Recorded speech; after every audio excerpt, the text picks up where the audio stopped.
He said it like a joke.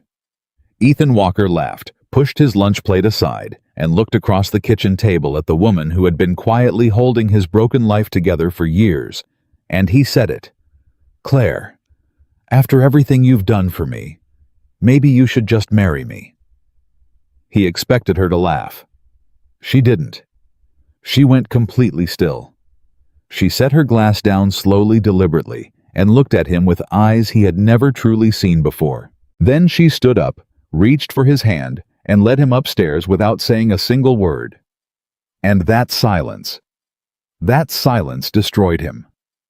Drop your city in the comments below. I want to see how far this story travels. And if you're new here, hit subscribe. You won't want to miss where this goes.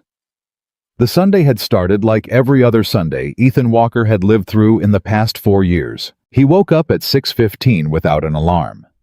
He lay flat on his back in the dark, staring at the ceiling, listening to the house breathe around him. The old farmhouse outside Asheville had a language of its own.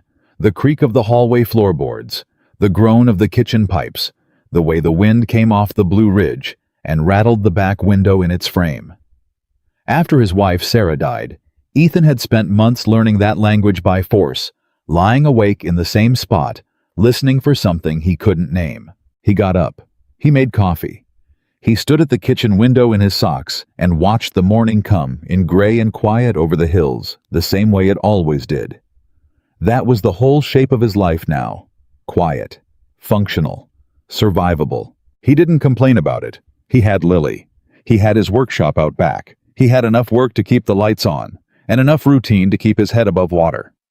A man in his position, 36 years old, widowed, raising an 8-year-old daughter by himself in a farmhouse that was always just slightly too big for 2 people, didn't get to ask for more than that.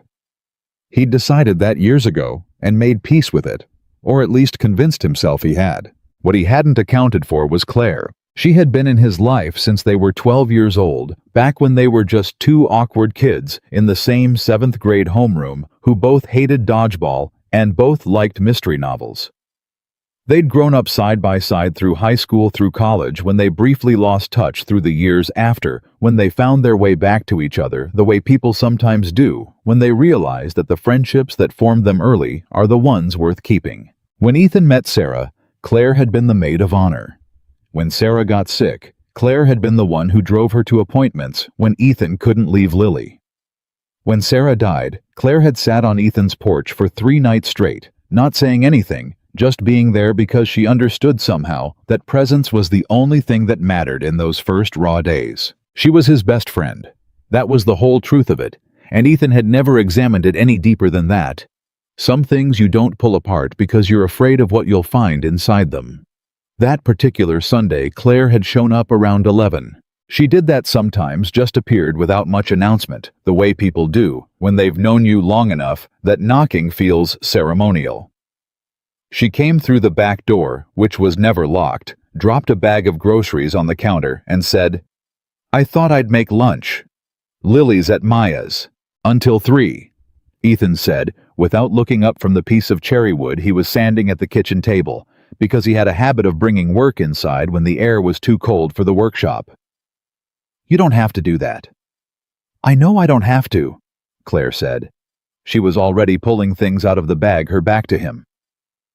"I wanted to. There's a difference." That was one of the things about Claire. She never let him get away with the polite deflections. She called them what they were. "I've got bread tomatoes, that sharp cheddar you like," she said. "And soup. It's cold today." "It's fine." "It's 41 degrees, Ethan." "I grew up here. 41 is fine." She turned around and looked at him with that particular expression she had, patient, slightly amused, with something underneath that he never examined too closely. "You're sanding wood at the kitchen table, in a house that smells like coffee and sawdust, and socks with a hole in the left toe, telling me 41 degrees is fine." She turned back to the counter. "Just let me make the soup." He let her make the soup. That was the whole first hour. Her moving around his kitchen like she'd always belonged in it, which, if he was honest, she had, and him pretending to sand wood while actually just watching her in his peripheral vision, and trying to figure out why the sight of it made him feel something he couldn't classify. The soup was good. It was always good. Claire had a way of making ordinary things feel like they had been thought about, prepared with care given significance. She made lunch the way she made everything completely, without cutting corners, without doing it halfway. They ate at the kitchen table. Outside, the November light came in pale and flat through the window over the sink. The radio in the corner played something low and country. Claire talked about a student she was worried about. She was a school counselor at Lily's Elementary, which was how she had become so close to them in the first place, back when Lily was struggling in the year after Sarah died and needed someone who understood that kind of loss without making it clinical. "She's not sleeping," Claire said, tearing a piece of bread. "Her mom says she's up until 2 most nights. She just sits in her room and draws. I don't think it's anything dangerous. I think she's just anxious and doesn't have a vocabulary for it yet." "What are you going to do?" "I'm going to teach her to talk about it, or give her other tools to work through it if talking is too hard." She looked at the bread in her hand. Sometimes kids just need someone to sit with them in it. Not fix it, just sit. Ethan was quiet for a moment. "You were that for Lily," he said. "Lily did the hard work herself." "You sat with her." Claire looked up. The way she looked at him, sometimes directly without guarding it, had always made him slightly uncomfortable, and he'd spent years interpreting that discomfort as just the intimacy of a long friendship. "So, did you?" she said quietly. "Not always," he said. "There were nights I didn't know what to do. I just stood in her doorway hoping she couldn't tell how lost I was." "She knew," Claire said, and then before he could respond, "She also knew you stayed. That's the part that matters." It was after that, after the soup was finished, and the plates were pushed back, and the wine was open, because Claire had also brought wine, a small red that she knew he liked. And that was just the kind of thing she did, without announcement, that the conversation shifted. They'd been talking about nothing in particular. The furniture order he'd just finished a complicated built-in for a client in Hendersonville. His plans for the workshop in the spring. Lily's recent obsession with the solar system, and how she now corrected him on facts about Saturn with the confident authority of a small professor. And then Claire laughed at something he said. A real laugh, the kind that reached her eyes and made her set her glass down because she needed both hands to be present for it. And something shifted in Ethan's chest in a way he wasn't prepared for. He looked at her across the table. The pale winter light, the half glass of red wine, the comfortable mess of a Sunday afternoon in his kitchen. And something he had been holding at a careful distance for a very long time moved 2 inches closer. He said it before he had thought it through. "Claire." He shook his head, almost laughing. "After everything you've done for me and Lily, honestly, maybe you should just marry me." He said it like a joke. He was already starting to smile, already leaning back to signal that it was casual throwaway nothing. But Claire didn't laugh. She stopped. Her expression didn't collapse into embarrassment or amusement. It didn't do anything theatrical. She just went still. Like something had finally been said out loud that she had been waiting to hear for a very long time, and now that it was in the room, she didn't know what to do with it. She looked at him. And the look on her face, he'd never seen it before. Or maybe he had, and had never let himself see it for what it was. Slowly, she placed her wine glass on the table. She pushed her chair back. She stood up.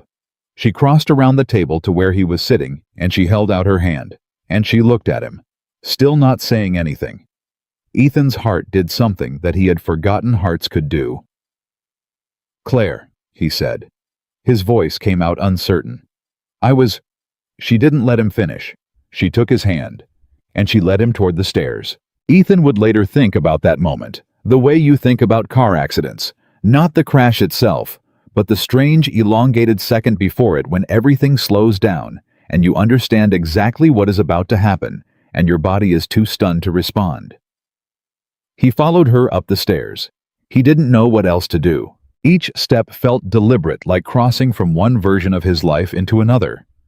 The staircase in the farmhouse was old, the treads worn pale in the center from years of use, the banister smooth under his palm from 1,000 previous mornings, and Ethan had walked up these stairs 10,000 times without thinking about it.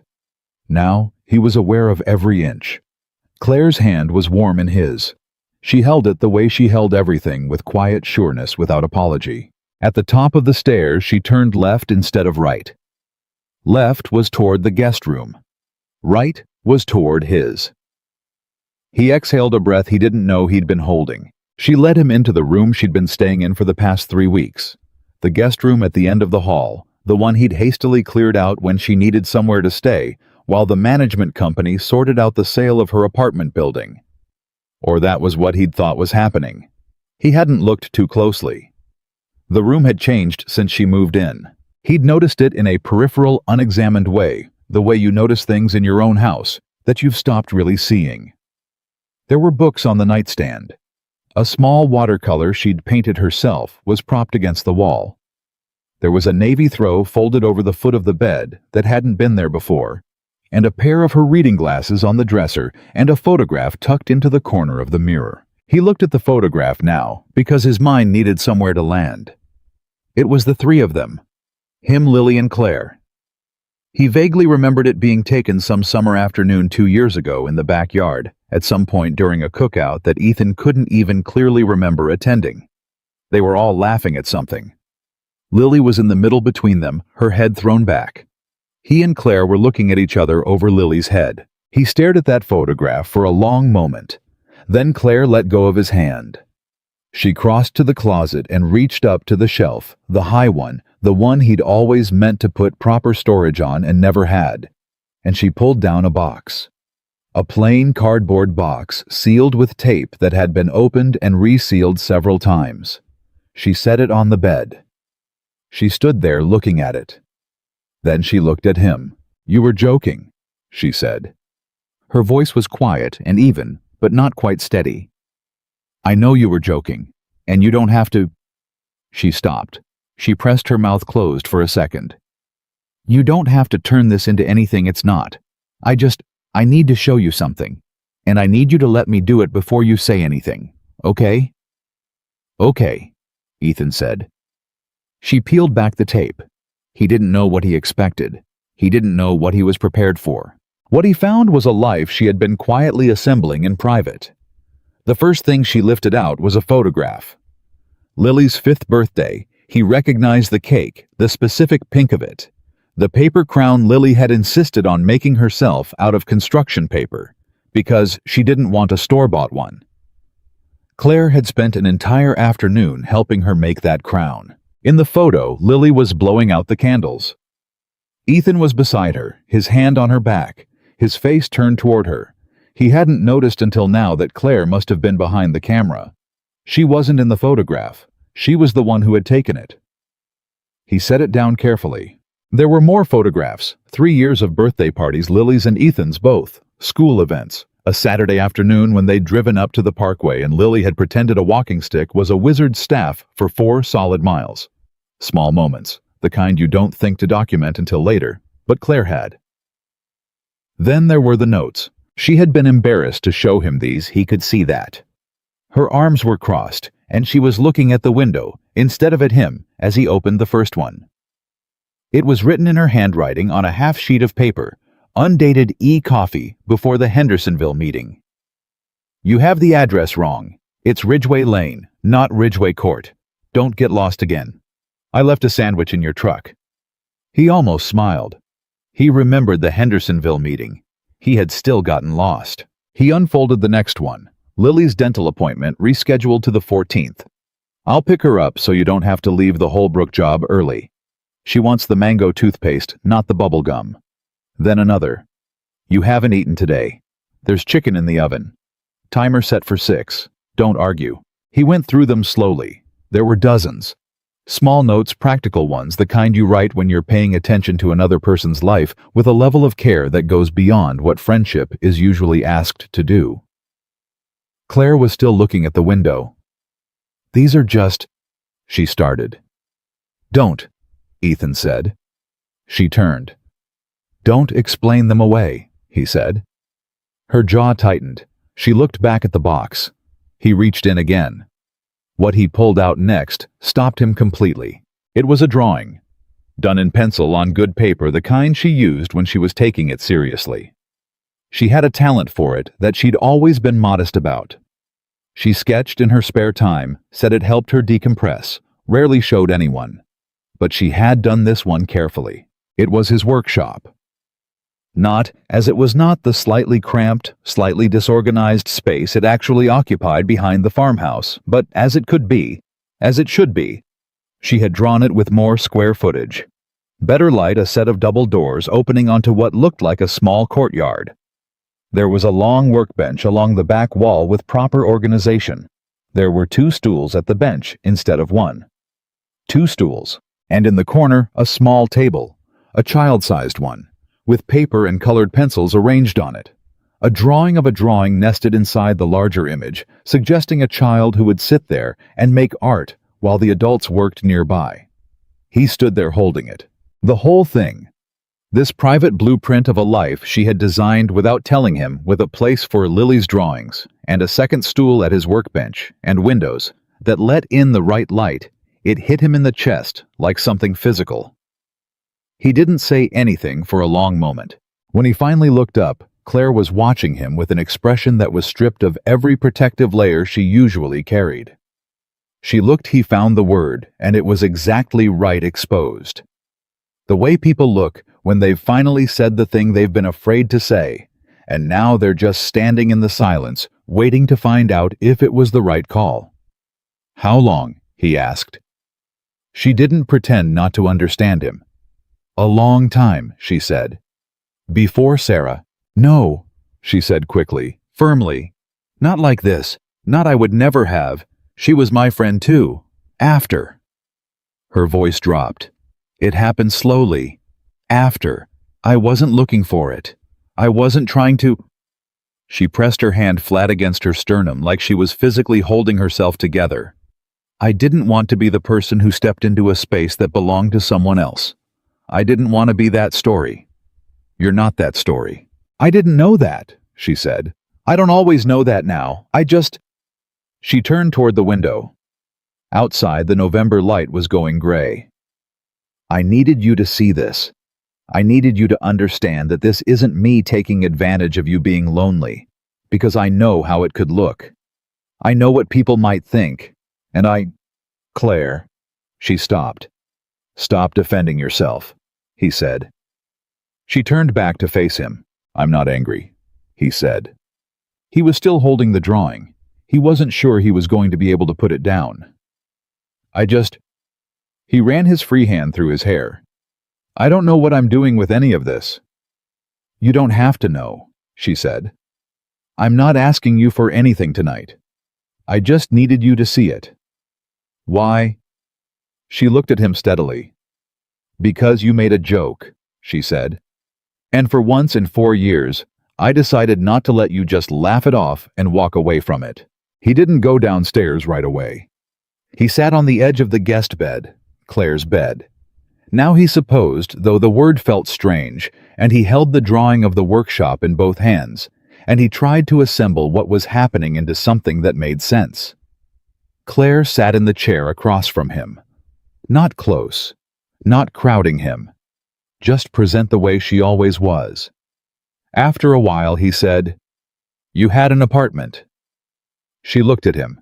"Your building, you said they were selling it, and you needed somewhere." "I did need somewhere," she said carefully. He watched her face. "Did you, though?" The pause was too long. "Claire." "There were options," she admitted quietly. "I could have found something faster. I could have called Janet or looked at the place on Merriman. But you came here." She nodded once. He put the drawing down on the bed beside him. He pressed both hands flat on his knees and looked at the floor. "I'm not angry," he said again, though what he was feeling was more complicated than that word could hold. He was something else, something he didn't have clean language for. "I'm just trying to understand." "I know," she said. "How long have you been making decisions for both of us?" he said.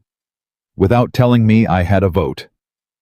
The question came out more raw than he'd intended. Claire's jaw moved. "That's not—" She stopped. "I wasn't making decisions for you.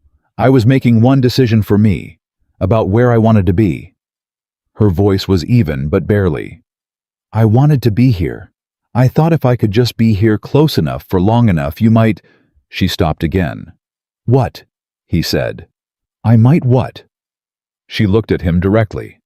I thought you might eventually see me. The room went quiet. Ethan understood then what she meant. Not see her physically. Not notice she existed, but see her the way you see something you've looked at 100 times, and then one day your vision adjusts, and you realize the shape of it was never what you thought. He had been looking at Claire for 24 years. He had not been seeing her. I should have told you, she said. She was picking at the hem of the throw blanket, not looking at him. I know that. It wasn't fair not telling you, but I was scared. Of what? She looked up. Of losing you. If I told you and it went wrong, I'd lose you. You and Lily. I'd lose everything She stopped. Her eyes were bright in a way she was clearly working to control. You two are the most important people in my life. Saying something and getting it wrong felt like a risk I couldn't survive.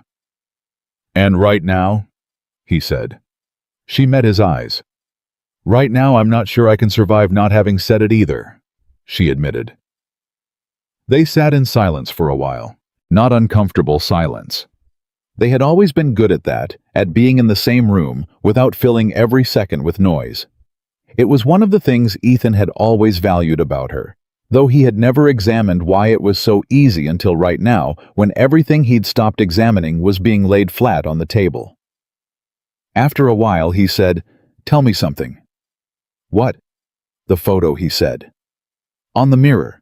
Did you put that there when you moved in, or? Day one, she said. He nodded slowly. Okay, he said. Okay, what? Her voice was careful. I don't know yet, he admitted. I'm still... He shook his head. I'm still trying to figure out what I'm feeling. I'm not good at this anymore. I don't know if I was ever good at it. You were, she said. And there was something in how quickly she said it that told him it was something she'd thought about. You were good at it with Sarah. You weren't broken by what happened to you, Ethan. You just closed a door, because it hurt to leave it open. He was quiet. I know what it cost you, she said. I watched it. I know how hard you worked at just... She gestured a small open-handed gesture that somehow encompassed everything: the house, the workshop, Lily, the whole architecture of the life he'd built. Post-grief, keeping everything running. I know it didn't leave room for anything else. It left room for you, he said. She blinked.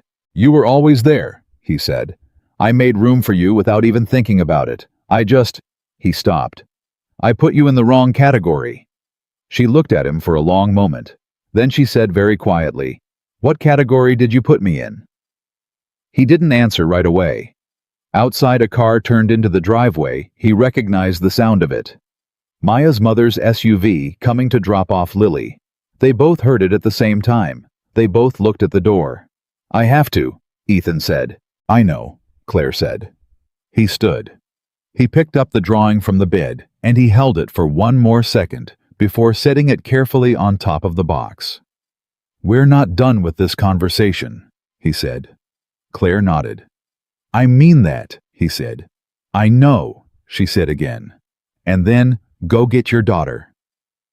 Lily came through the back door in a rush of cold air and backpack straps and breathless reporting about the afternoon. Maya has a hamster now, she announced, dropping her bag on the floor, which was where bags lived, regardless of how many times Ethan asked her not to.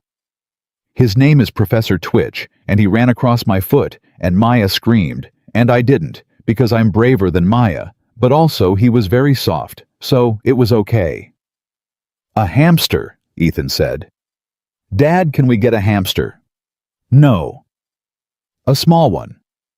The answer to that question is the same regardless of the size of the hamster.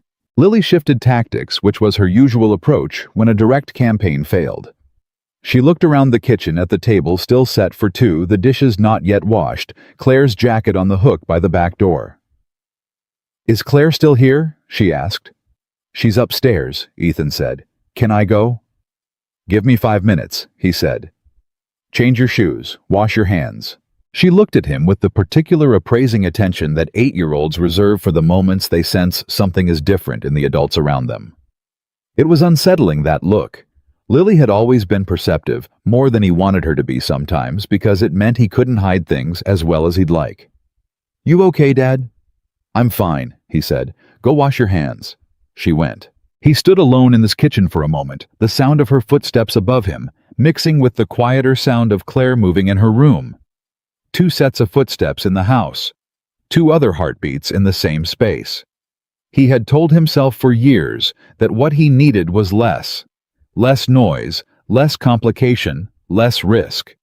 He had built a life out of reduction, cutting away everything that wasn't essential, everything that hurt or threatened to, until what was left was manageable. But standing there in his kitchen, hearing both of them above him, he understood that what he had actually been doing was building a house that was already full, and refusing to notice the walls were not empty.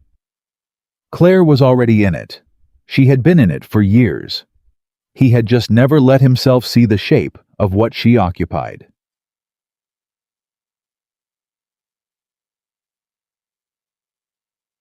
He went upstairs later after Lily was settled at the table with her colored pencils and the solar system book she had checked out of the school library 3 weeks ago and refused to return because she hadn't finished learning it yet. He knocked on Claire's door, even though he'd never knocked before. "Come in," she said. She was sitting in the chair by the window, with a book open on her lap, but she wasn't reading it. He could tell by the angle of her head, the way her eyes moved up a beat too quickly when he entered. He leaned against the doorframe. "I put you in the safe category," he said. She looked at him. "That's what I did," he said. "I categorized you as permanent, safe, mine, but not in a way that risked anything. Because you were already there, and I couldn't lose you, and that meant the only way to keep you was to not—" He stopped. "To not want more than I already had." Claire's expression shifted through something complex. "You were protecting yourself," she said. "I was protecting both of us," he said. "I told myself, but that's—" He shook his head. "That was more for me." She nodded slowly. "I'm 41 and I'm making boxes," he said. "Safe box. Dangerous box. I don't think I knew I was doing it." "You did it well," she said carefully. "Not mean, just honest." "Yeah," he said. He pushed off the doorframe and took a step into the room. "I need to ask you something." She waited. "The apartment on Merriman," he said. "Is it still available?" Something flashed across her face. He watched it happen, a split-second contraction before she got it under control. "I think so," she said carefully. "Why?" "I don't want you to take it," he said. She stared at him. "I want you to stay," he said. "Not because you have nowhere else. I want you to stay because I don't want you somewhere else." He held her gaze. "But I need you to understand that I don't know how to do this yet. I'm not saying I'm ready for something I don't understand yet. I'm just saying I don't want you to leave while I figure it out." Claire was very still. "That's not a very clean answer," she said. "No," he agreed. "It's not." "I'm not a placeholder, Ethan," she said. Quiet, but firm. Unmistakably firm. "I'm not going to wait around in your guest room indefinitely while you decide whether I'm a good idea." "That's fair," he said. "I need you to actually think about this," she said. Not react to the moment and then go back to everything being the same." "I know," he said. "I mean it." "I know you mean it," he said. He looked at her steadily. "I'm not reacting to the moment. I've been living next door to this moment for 4 years and I only just walked into the right room." He paused. I think I needed to hear myself say it out loud, even as a joke, to understand it wasn't actually a joke. Claire was quiet for a long moment. Outside, through the closed door, they could hear Lily downstairs narrating something to herself. She did that made up quiet commentary on whatever she was drawing, a habit that had always charmed him, and the sound of her voice drifted up the stairs like something warm. "Okay," Claire said at last. "Okay." She nodded. Okay. He exhaled. I'm still mad at you, she said. A little. I know. 4 years, Ethan. I know, he said again, and then I'm sorry.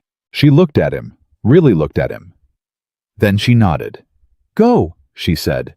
Go be with your daughter. We have time. He turned toward the door. Ethan?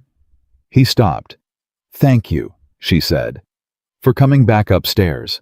He looked at her over his shoulder. The woman he had known for 24 years, sitting in the chair by the window with a book she hadn't been reading, and a box of her private life open on the bed, and her heart out there in the open air for the first time. And he understood in a way that settled into his bones, like something permanent. He had been chosen, long before he knew to choose back. He went downstairs and sat beside Lily at the kitchen table and watched her draw Saturn with its rings rendered in careful concentric yellows and golds, and she talked to him about orbital periods and the hexagonal storm at Saturn's North Pole, and he listened to every word. Later, when Lily was in bed and the house had gone still, he went and stood at the bottom of the staircase. He looked up at the strip of light under Claire's door. He stood there a long time. He was still standing there when the light went out. And even then, he didn't move for a while, just stood in the dark at the bottom of his own staircase, understanding that the thing he had always been most afraid of wasn't being alone. It was being willing to not be. 3 days passed. Ethan did not bring it up again. Not because he had forgotten. He had not forgotten a single second of it. Not the silence when he made his joke, not her hand in his on the staircase, not the drawing of the workshop with 2 stools at the bench, and a small table in the corner for a child who liked to make things. He had not forgotten any of it. He thought about it at 6:15 every morning when he lay on his back in the dark. He thought about it in the workshop while he ran sandpaper along the grain of a board that didn't need any more sanding. He thought about it while standing at the kitchen window watching the November light do the same flat gray thing it always did. He just didn't know what to do with it yet. Claire, for her part, did not push. She was still in the guest room. She came down every morning, made coffee his with 2 sugars, and enough cream to horrify a cardiologist, and hers black.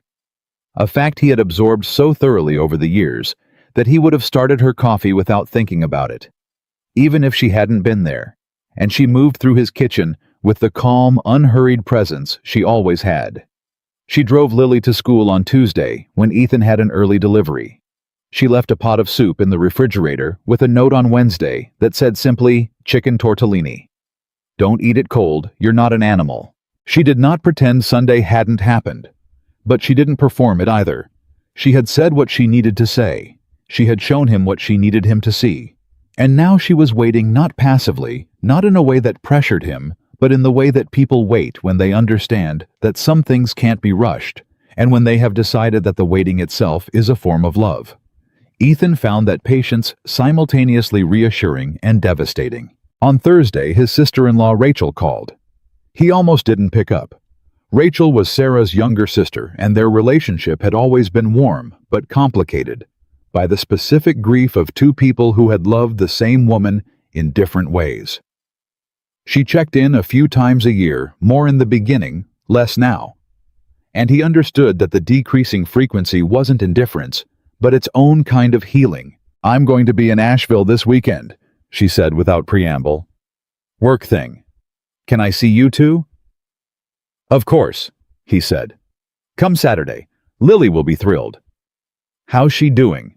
She's 8, he said. She knows more about Saturn's atmospheric composition than I do about most things I've studied my whole life. And yesterday she told me that my furniture prices were too low and I needed to charge more for custom work. Rachel laughed. She's not wrong about the prices. She's 8, he said again. Smart kid, Rachel said. And then in the way she had of sliding things in sideways, the way Sarah had done it too. That same Morgan family ability to make important things sound casual. Is Claire still staying with you?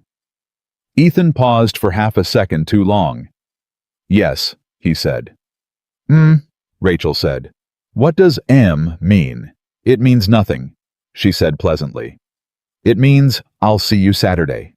She hung up. He stood there holding the phone, aware that the pause of half a second had communicated considerably more than he'd intended. He went back to his sanding.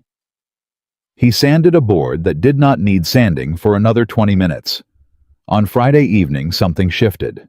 Not dramatically. Not in a way that announced itself. It happened the way most real things happen, quietly, while he was paying attention to something else. Lily had a nightmare. It wasn't unusual. She had them occasionally.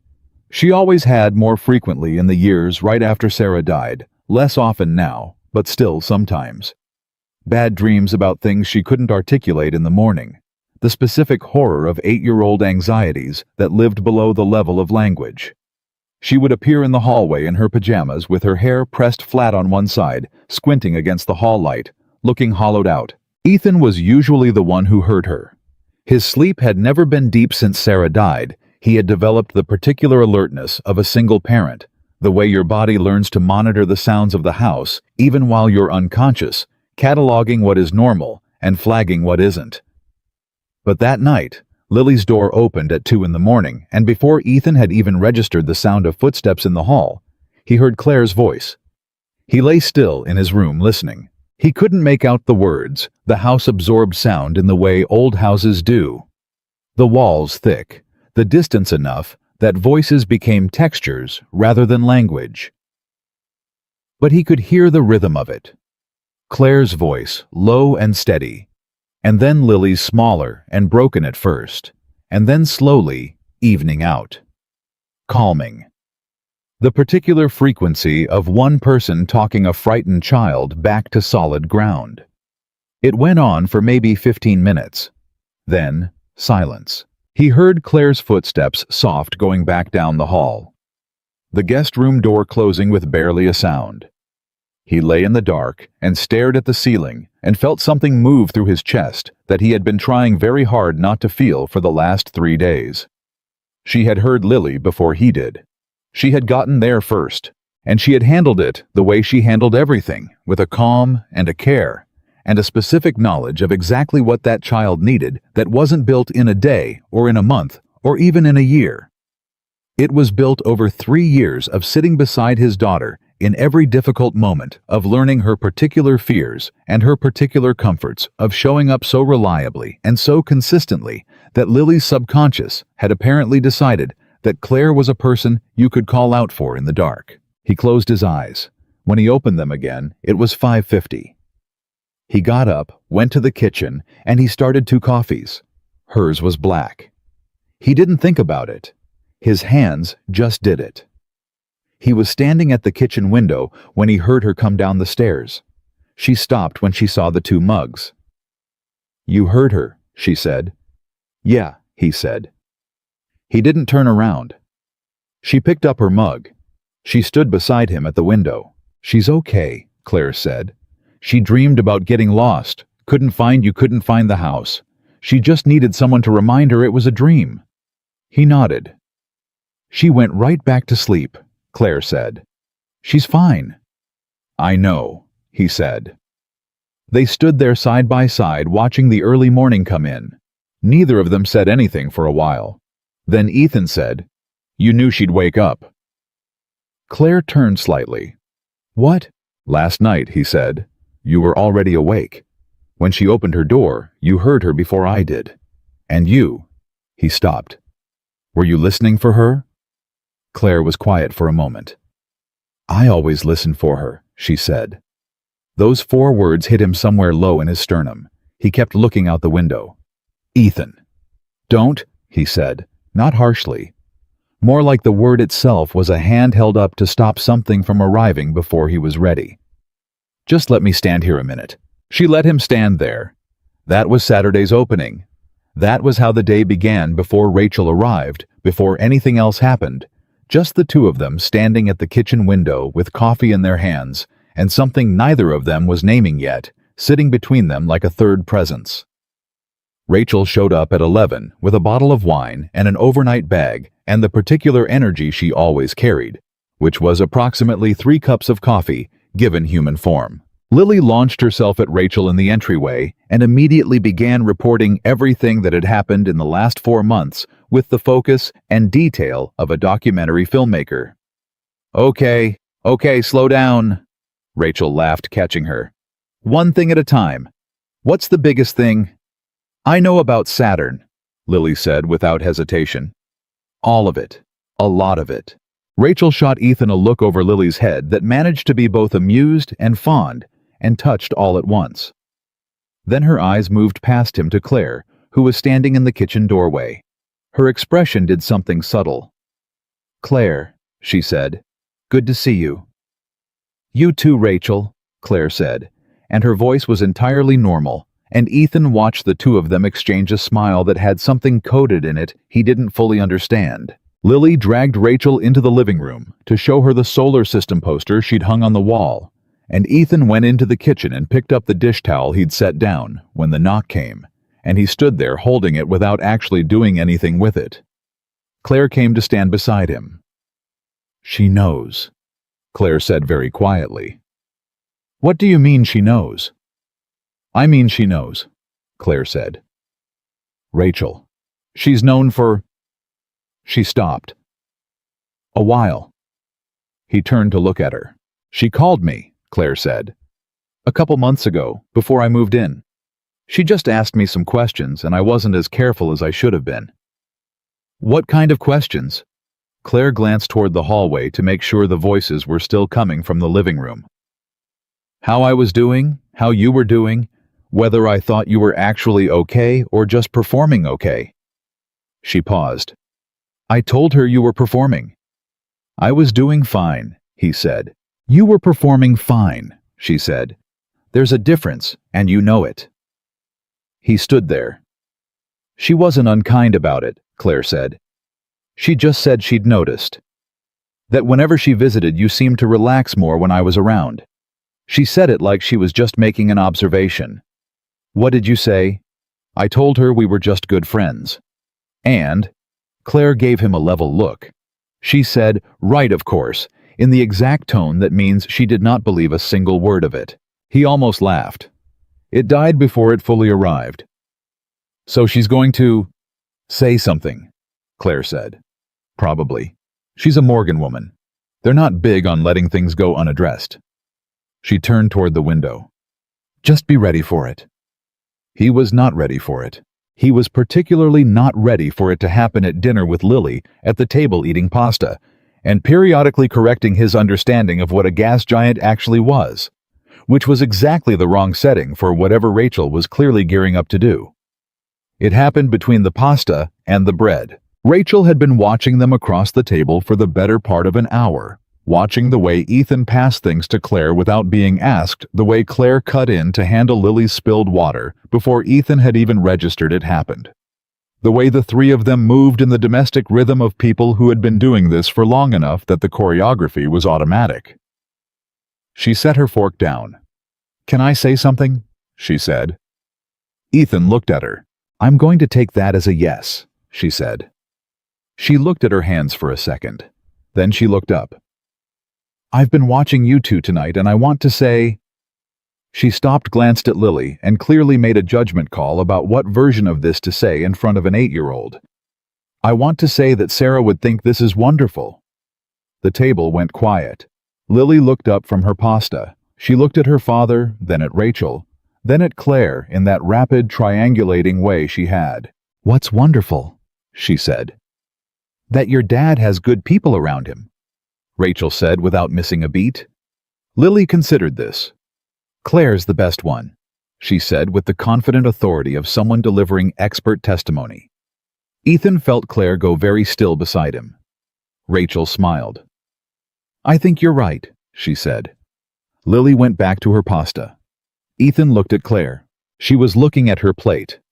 Her jaw was tight, in the particular way it got when she was holding something in that she did not want to spill in front of his daughter. Her eyes were bright. She was not going to cry in front of Lily. He knew that. She would hold it together because Claire always held it together in the moments that mattered. But he saw it. He saw all of it. He reached under the table and he put his hand over hers. He felt her breath catch. Lily, absorbed in a scientific point she was making to Rachel about whether Jupiter could technically count as a failed star, noticed nothing. He did not move his hand. Claire did not move hers. They sat like that through the rest of dinner. After dinner, after Lily was in bed, and Rachel was settled in the small downstairs room with a book and a glass of wine and what Ethan suspected was a very pleased expression, she was being tactful enough to keep private, he found Claire in the kitchen. She was washing dishes. She had her back to him, and she was washing dishes very intently with the kind of focus you direct at a mundane task when you are actually directing it at your own internal state. He came and stood beside her. He picked up a dish towel. He started drying. They worked in silence for a while. Then she said, "You didn't have to do that. At dinner." "I know," he said. "It's going to—" She stopped.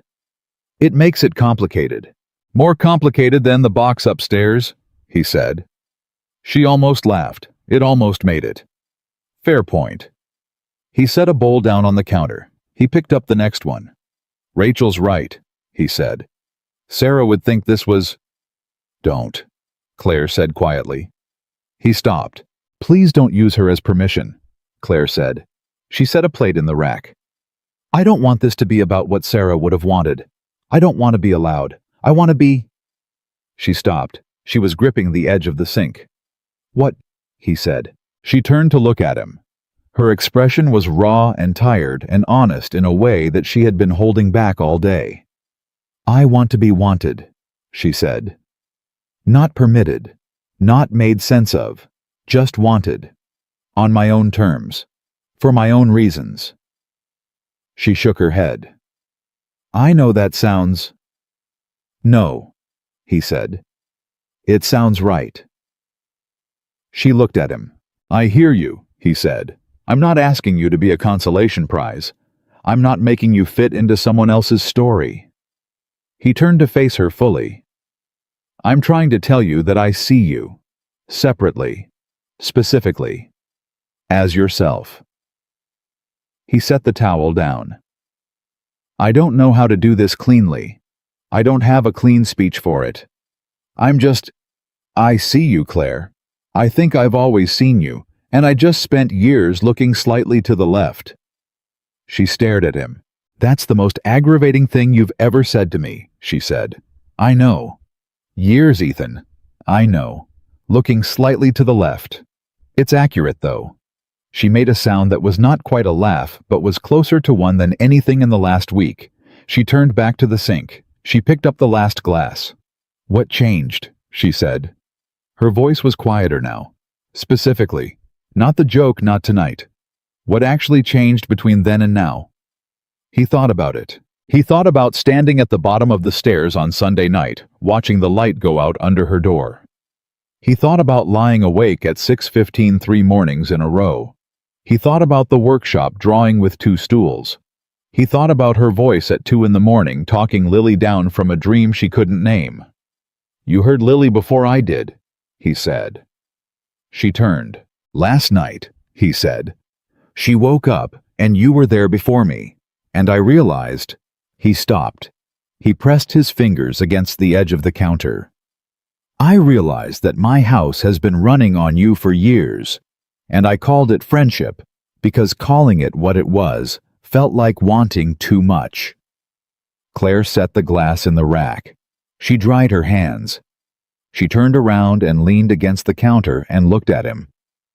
"Say it then," she said. He looked at her. "If you know what it is," she said, "say what it is." The kitchen was quiet. The house was quiet. Somewhere above them, Rachel was turning a page, and Lily was dreaming about better things than the nightmare that had brought Claire into the hallway the night before, and the whole ordinary weight of his life was pressing in around him. He said, "I don't want you to be in the guest room." The silence stretched. "That's not exactly," she started. "I'm not finished," he said. She closed her mouth. "I don't want you to be in the guest room," he said again. "I don't want you making coffee that you drink black because you don't want to ask for anything." I don't want you reminding me about dental appointments on half sheets of paper and leaving sandwiches in my truck. I don't want you keeping a box in the closet of the things you feel for me because you're afraid I'll break if you show them to me. He held her gaze. I want you in my kitchen, in my mornings, in my life, not as a guest. He paused. I don't know exactly what I'm doing, but I know what I'm not doing anymore, which is looking slightly to the left. Something in her face broke open, not dramatically, not with tears or speeches. It broke open the way something does when it has been under pressure for a very long time, and the pressure finally lifts, a releasing, a settling into itself. She said, You're going to be very inconvenient to love, aren't you? Almost certainly, he said. She nodded. Okay, she said for the second time that week. He took a step toward her. She didn't move away. He reached out and tucked a piece of her hair behind her ear. A simple gesture, almost unconscious. The kind of thing you do with someone whose face you know by heart. And she caught his wrist in her hand and held it there for a second. Not pulling it away, just holding it. The kitchen was warm. The house was quiet. Outside November was doing its usual indifferent thing, the cold pressing against the windows, the dark coming in early the way it did this time of year. But inside, something that had been held at a very careful distance for a very long time was no longer being held there. He didn't kiss her. Not yet. It wasn't that kind of moment, not in his kitchen after dishes with his sister-in-law 20 feet away, and his daughter asleep upstairs. But something settled between them that was more fundamental than that, more load-bearing, the kind of understanding that doesn't need to be announced because both people already know it's true. He went to bed that night. He did not lie awake. For the first time in 4 years, his house was not quiet in the way that loneliness is quiet. It was quiet in the way that full things are quiet. He lay in the dark, and he listened to the language of the house, the floorboards, the pipes, the wind on the back window, and this time, instead of trying to decode it, he just let it be. He was asleep by 10. He didn't wake until 6. Rachel left on Sunday morning after breakfast. She hugged Lily for a long time and told her to keep learning about Saturn and to give her father her expert opinion on his furniture prices regularly. She hugged Ethan and held on for an extra second and said against his shoulder, She's been good for you a long time, Ethan. I know, he said. Just making sure you know, she said. She hugged Claire last. He didn't hear what Rachel said because she said it quietly into Claire's ear. But he saw Claire's face. He saw her close her eyes for a second and press her lips together and nod once. Whatever Rachel told her, it was something she had needed to hear. When Rachel's car pulled out of the driveway, the three of them stood on the porch and Lily waved until the car was gone. Then she announced she was going inside because it was cold, which was delivered with the complete absence of irony of someone who had never told her father that 41 degrees was fine. That left him and Claire on the porch, the cold morning air, the empty driveway, the weekend wrapping up around them. What did she say? He said. Claire looked at the driveway for a moment. She said that Sarah used to tell her when she was sick at the end that the thing she was most worried about wasn't leaving.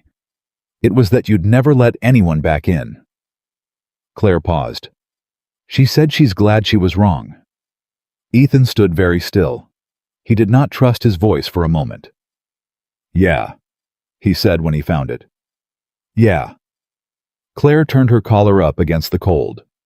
So, she said. So, he said. What happens now? He thought about the box in the closet, the workshop drawing, the 2 coffee cups on the counter every morning, the hand under the table at dinner, the drawing with 2 stools and a small table in the corner. Now, he said slowly, I think I go out to the workshop and I build a second stool. Claire went very still. She stared at him. You saw that, she said. Her voice was barely steady. I saw it, he said. She looked down at the porch boards. Claire, he said. She looked up. I'm going to be slow about this, he said. I need you to know that. It's not because I don't know what this is. It's because I want to do it right. I want to do it in a way that doesn't scare Lily and doesn't rush you and doesn't... He exhaled.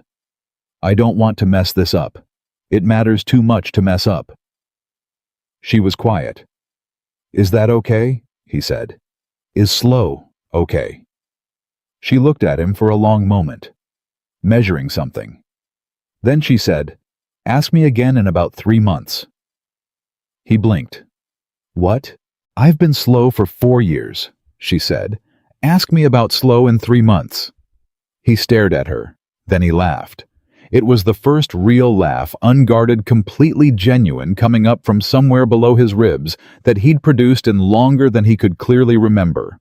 It surprised him when it arrived. It surprised him how much of him it seemed to fill when it came. Claire was smiling. Not smug, not triumphant, just happy. The specific happiness of someone who has been waiting for a sound for a very long time and has finally heard it. 3 months, he said. 3 months, she agreed. He went inside. He did not go to the workshop that afternoon because Lily needed help with a model of the solar system that was becoming structurally ambitious in ways that exceeded the materials they'd allocated for it.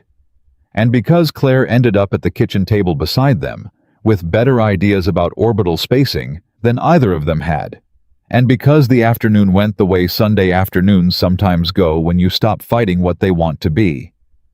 But he thought about the second stool, and he thought about the small table in the corner with the colored pencils arranged on it, and he thought 3 months. 3 months felt for the first time in a very long time like a thing he was moving toward, not away from. Toward. 3 months, she had said. Ethan held on to that like a man gripping a fence post in a storm. Not because he was afraid, or not only because he was afraid, but because it gave him something to walk toward.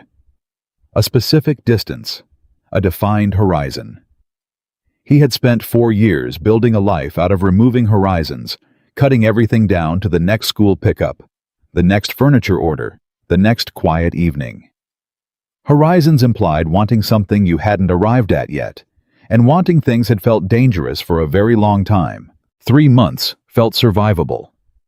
What he had not calculated for was how different the house would feel once he stopped pretending he didn't know what it contained. It was the same house, same creaking floorboards, same drafty back window, same kitchen that was slightly too small for the way they actually used it. But something about the air had changed in it, the way air changes in a room when someone opens a window you didn't know was sealed. Everything was the same, and nothing felt remotely the same. And Ethan spent the first 2 weeks of December walking through his own rooms with the disoriented awareness of a man who has lived somewhere for years and is only now learning its actual address. Claire felt it too. He could tell by the way she was slightly more careful, more deliberate about where she stood, more aware of the space between them, as if she had been moving through his house with her eyes closed before Sunday's conversation. And now she could see, and was recalibrating every step accordingly. She wasn't different. She was just more present, more visible. And that visibility made everything she did carry a weight it hadn't carried before. The morning coffee was still the same 2 mugs, but now he was aware of making hers, and she was aware of him being aware, and there was a beat in it that hadn't existed in the weeks before, not awkward, not charged exactly, but loaded. Something that had been invisible had become visible, and you couldn't unsee a thing once you'd seen it. Lily noticed none of this. Lily was in the middle of the most important research project of her academic career, which was the solar system model that now occupied most of the dining table and had grown from a modest school project to something that NASA might reasonably consider a submission. She had opinions about styrofoam ball sizes and very strong feelings about the color of Neptune that she was not shy about expressing. It was Lily who gave them their first normal evening. On a Wednesday, 2 weeks after Rachel's visit, Lily announced at dinner that she needed a planet ring for Saturn and that the materials she currently had were in her professional assessment inadequate. Claire said she had ribbon at her apartment, the old one, the one she still had keys to, because the management company had been slow with the final paperwork, and Lily said, "Can we go get it tonight?" with the complete confidence of someone who does not recognize the concept of inconvenient timing. Ethan said, "It's a school night." Lily said, "Saturn doesn't care about school nights." Claire laughed before she could stop it. Ethan looked at her. She pressed her lips together. He could see her trying to pull the laugh back in. She failed. "Fine," he said. 20 minutes. We go, we get the ribbon, we come back." Claire's apartment was on the 3rd floor of a building downtown, 15 minutes from the farmhouse. He had been there dozens of times over the years for dinner parties she'd hosted to help her move in when she'd first rented it once to fix a cabinet door that had come off its hinge because she'd asked, and he'd said yes before he'd thought about it. It was a good apartment, bright, organized, full of her books and her drawings, and the small specific objects that accumulated around a person's life and made it recognizable. They drove downtown with Lily narrating Saturn facts from the back seat. When they got to the building and rode the elevator up, and Claire unlocked the door and the three of them walked into her apartment, Ethan stopped just inside the door. The apartment was neat. Of course it was. Claire was always neat. But it was also clearly not lived in. The kind of clean that happens when a space has been empty for a while, when no one has left a coffee cup on the counter, or dropped a book face down on the couch, or created any of the small evidence of actual daily life. There were no dishes in the sink. The couch had throw pillows placed on it with the precision of a staging photo. The plants by the window had been recently watered. The soil was dark, but there was no other sign that a person was spending time here. He stood there and looked at it. Claire had gone to the closet to find the ribbon. Lily had followed because she had appointed herself quality control for all Saturn-related materials and needed to inspect the options personally. He stood in the middle of Claire's apartment, and he understood something that she had not said out loud. She wasn't going back here. Not tonight, not after 3 months, not ever in the way she'd lived here before. Whatever she'd been when she walked out of this apartment and into his house 3 weeks ago, she had not been in transition. She had been leaving. This apartment, the neat, unstaged, empty, recently watered apartment, was a space she had already said goodbye to. She just hadn't said so to him. He was still standing there when she came back with a roll of gold ribbon and a small box of additional craft supplies that Lily was already investigating with the intensity of a prospector who has struck something promising. She looked at him. She saw his face. She understood immediately that he had figured it out. He said nothing. Lily was right there holding up a piece of metallic fabric and asking if it could function as a moon. This was not the moment. But the look that passed between him and Claire in that 2-second window was the kind of conversation that didn't need words. She knew what he'd seen. He knew that she knew. And both of them quietly filed it away for later, while Lily held the metallic fabric up to the apartment light and declared it perfect for Titan. They drove home. He put Lily to bed. He went downstairs. Claire was in the kitchen making tea, her back to him. "When were you planning to tell me?" he said. She did not play confused. She just set the kettle down. "I wasn't sure there was anything to tell," she said. "You gave up your apartment." "I haven't officially given it up." "Claire." She turned around. Her expression was the particular one she used when she was trying to be practical about something that was not in fact practical. "The lease renews in January. I haven't decided what I'm doing with it." "Yes, you have," he said. She held his gaze. "You decided weeks ago," he said. "You decided before you moved in here." He wasn't angry. He was something else, something that didn't map onto a single clean emotion. It was part moved, part unsettled, part something that felt dangerously close to gratitude, so large it had nowhere to go. "What I want to know is why you didn't tell me." "Because," she said slowly, "telling you would have made it a thing you felt responsible for. And I didn't do it so you'd feel responsible. I did it because She stopped. She wrapped both hands around her mug. "I made a decision about my own life, Ethan. I was allowed to do that." "You're allowed," he said. "But I'm allowed to know." She looked at him. "I'm in this now," he said. "You said 3 months. I'm holding to that. But you don't get to make unilateral decisions about where you live and where your life is going without telling me because—" He stopped. He found the words. "Because your life is not separate from mine anymore. It hasn't been for a long time. I was just the last one to figure that out." The kitchen was very quiet. Then Claire said, "You're remarkably good at this for someone who claimed not to know how." "I'm learning fast," he said. She almost smiled. "Apparently." He crossed the kitchen and stood in front of her, not dramatically, just close enough. "What do you want to do with the apartment?" he said. She was quiet for a moment. "I don't want to go back to it," she said. "Okay," he said. "Okay. Give it up," he said. "You live here now. We'll figure out the details." She stared at him. "You're aware that's a significant thing to say." "I'm aware." "You said slow." "I said slow about some things," he said. "This one doesn't feel slow. It feels like catching up." She looked at him for a long moment. Something in her expression shifted quietly, the way things shift when you've been braced for impact for so long that the absence of impact is itself disorienting. "Okay," she said. That word between them was becoming its own language. Then December did what December always did, which was to arrive with a full schedule and no apologies. There were school events and client deadlines, and the particular holiday chaos that settles over a household with an 8-year-old like a festive, glitter-covered storm system. Ethan had 3 large furniture orders to finish before Christmas, including a dining table for a family in Biltmore Forest that had changed the design specifications twice, and was about to change them a 3rd time. Claire was navigating the end-of-semester push at school, which meant parent meetings and IEP reviews, and the careful management of a caseload of children who all felt December's emotional weight in their own specific ways. They were busy. They were busy together, which was different. The house in December felt like what it had always been, trying to be a place where things were happening, where there was noise and purpose, and the specific warmth of people who have organized their lives around each other. Lily decorated the front porch with a string of lights that she placed according to her own geometric logic. Claire brought home a small wreath she'd made with kids at school.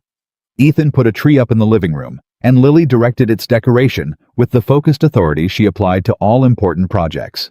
There was one evening, a Thursday in the 2nd week of December, where all 3 of them were in the living room after dinner. Lily on the floor with her homework spread around her. Claire on the couch with a stack of parent consultation notes. Ethan at the small table in the corner, working on a design sketch for a client's built-in bookshelves. Nobody was talking, but the room was full. But he looked up from his sketch and saw Claire across the room, her reading glasses low on her nose, one red pen moving steadily through a document. Lily was on her stomach on the floor, her feet in the air, mouthing words to herself as she read. The tree lights were on in the corner. The radio was playing something quiet and seasonal from 2 rooms away. He looked at this scene for about 20 seconds. Then he went back to his sketch. He drew a line that had nothing to do with the bookshelves. He looked at it for the moment. Then he drew a small rectangle beside the line with a chair beside it. He was not thinking about it consciously. His hands were doing something his brain hadn't caught up to yet. He drew a second chair. He drew a small window above the rectangle. He drew a child's table in the corner. He stared at the page. He put the pencil down. That was the first time he understood in a complete and physical and entirely certain way that what he was building in this house was not a temporary arrangement. It was not a careful experiment or a slow exploration or a 3-month trial. It was the actual shape of his future, and it had been taking form around him while he'd been busy pretending to sand boards that didn't need sanding. He did not say any of this out loud. He went back to the bookshelves, but he kept the page. What he could not have predicted was Marcus. Marcus Hale taught 8th grade science at the middle school 2 blocks from Lily's elementary. He was 38, divorced, easy-looking, in the way of men who don't have to work at being easy-looking, and he had apparently been having coffee with Claire every Thursday morning for the past 2 months as part of a curriculum collaboration between their schools. Ethan did not know about Marcus until the 2nd Friday in December, when he stopped by Claire's school to drop off her laptop charger. She'd left it at the house that morning, and the school secretary, a cheerful woman named Gloria, who had known Ethan since Lily started kindergarten, looked up and said, "Oh, is Claire still having coffee with Marcus? You might have to wait." Ethan stood at the front desk. "Marcus," he said. Gloria looked at him the way people look at you when they realize they have said something that illuminated a gap they didn't know existed. "Marcus Hale. From the middle school. They meet on Thursday mornings usually, but he stopped by today because of the curriculum thing." She was already looking back at her computer. "She shouldn't be long." He thanked her. He sat down in one of the chairs in the front office. He held the laptop charger in both hands, and he did not do anything dramatic. He was not the kind of person who did dramatic things. But he sat in that chair, and the feeling that moved through him was so specific and so sudden that it was almost clarifying the cold, sharp arrival of something he recognized as jealousy. Not the paranoid kind, not the possessive kind, but the particular kind that happens when you understand without warning and with complete certainty that someone matters to you more than you have been saying out loud. He sat in the chair. He waited. 6 minutes later, Claire came down the hallway with a man he'd never met. Tall, dark-haired, carrying a folder of papers and laughing at something she'd just said. She stopped when she saw Ethan. The laugh didn't die on her face, so much as transform it went from open to careful in the space of 1 second. And he saw her read the situation with the speed of someone who is very good at reading rooms. "Ethan," she said, "you didn't have to—" "Your charger," he said. He stood up. He held it out. She crossed the hallway and took it. The man Marcus stayed a few feet back, professionally polite, not hovering. "Thanks," Claire said. She was watching Ethan's face. "Gloria said you were in a meeting," he said. His voice was entirely even.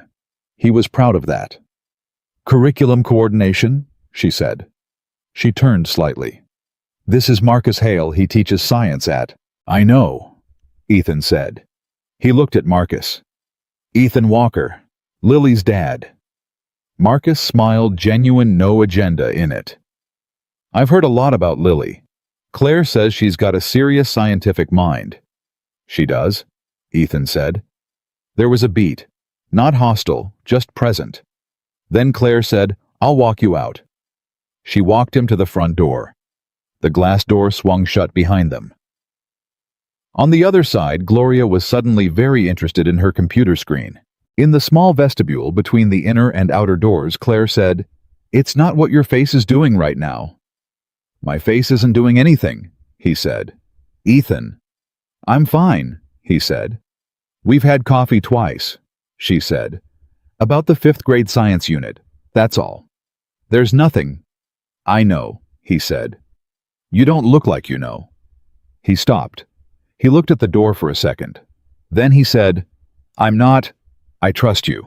That's not the thing." "Then what is the thing?" He turned to face her. "The thing," he said carefully, "is that I walked in there and someone mentioned a man I'd never heard of, and I felt something that I didn't know I was capable of feeling anymore. And I don't know exactly what to do with that, but it's not about you. It's about me." He paused. "I didn't know I was that far in until just now." Claire was very still. "How far?" she said. He looked at her steadily. "Far enough that sitting in that chair for 6 minutes felt like a very long time," he said. She looked at him. Then she did something he had not expected. She took the laptop charger and she put her free hand against his chest. Flat steady, just for a second, and she said, "You should have said something sooner." "I know," he said. "I'm not going anywhere," she said. "I know," he said again. "Marcus is just—" "I know," he said a third time. "I know what Marcus is. I know what you are. I needed a minute." She dropped her hand. She looked at him. "Have your minute?" she said. "Then come home." She went back inside. He stood in the vestibule for approximately 30 seconds. Then he walked to his truck, and he sat in it, and he understood with a clarity that did not require any additional analysis that the word she had used, home, was not a slip. It was precise, it was intentional, and it had gone through him like a current. He drove back to the workshop and he finished the dining table. He worked through the afternoon without stopping. He was building something with his hands because his hands needed to be occupied while the rest of him processed the fact that he was no longer at the cautious edge of whatever this was. He had gone past the edge without noticing, in the way you sometimes walk into the deep end of a pool, one step at a time, and don't realize the bottom has dropped away until you're swimming. He was swimming. He had been swimming for a while. He admitted to himself in the quiet of the workshop with sawdust in the air and the afternoon light going gray through the window, terrified. Not of Claire, not of what this was becoming, terrified of what it meant to want this much again. To let someone that far into the center of his life, where they could see everything, where they had access to everything that mattered. Lily, the house, the quiet routines he'd built to survive, and to understand that letting them in meant they could also leave. That love, by definition, came with the exit built in. That the same thing that made a life feel full could make it feel devastated. He knew this. He had survived learning this. And here he was voluntarily walking back into it. He set down the sandpaper. He sat on the workshop stool. He thought about the drawing in the box. 2 stools at the bench. She had drawn 2. She had always drawn 2. He got up. He went back to work. That evening after dinner, after Lily was absorbed in Saturn's ring composition and Claire was at the kitchen table grading the last of her end-of-semester consultations, Ethan sat down across from her. She looked up. "I need to tell you something," he said. She set her pen down. "I'm scared," he said. She was quiet. "Not of you," he said. "Of this. Of how much I want this to work. I haven't wanted something this much since before Sarah got sick, and the last time I wanted something this much I lost it, and I know rationally that those things aren't connected. But they live in the same place, and I can't always separate them." Claire didn't say anything for a moment. Then she said, "I know. You know, I've been watching you," she said, "for years. I know what it costs you to want things." He looked at his hands on the table. "I'm not her," Claire said quietly. "I'm not going to get sick.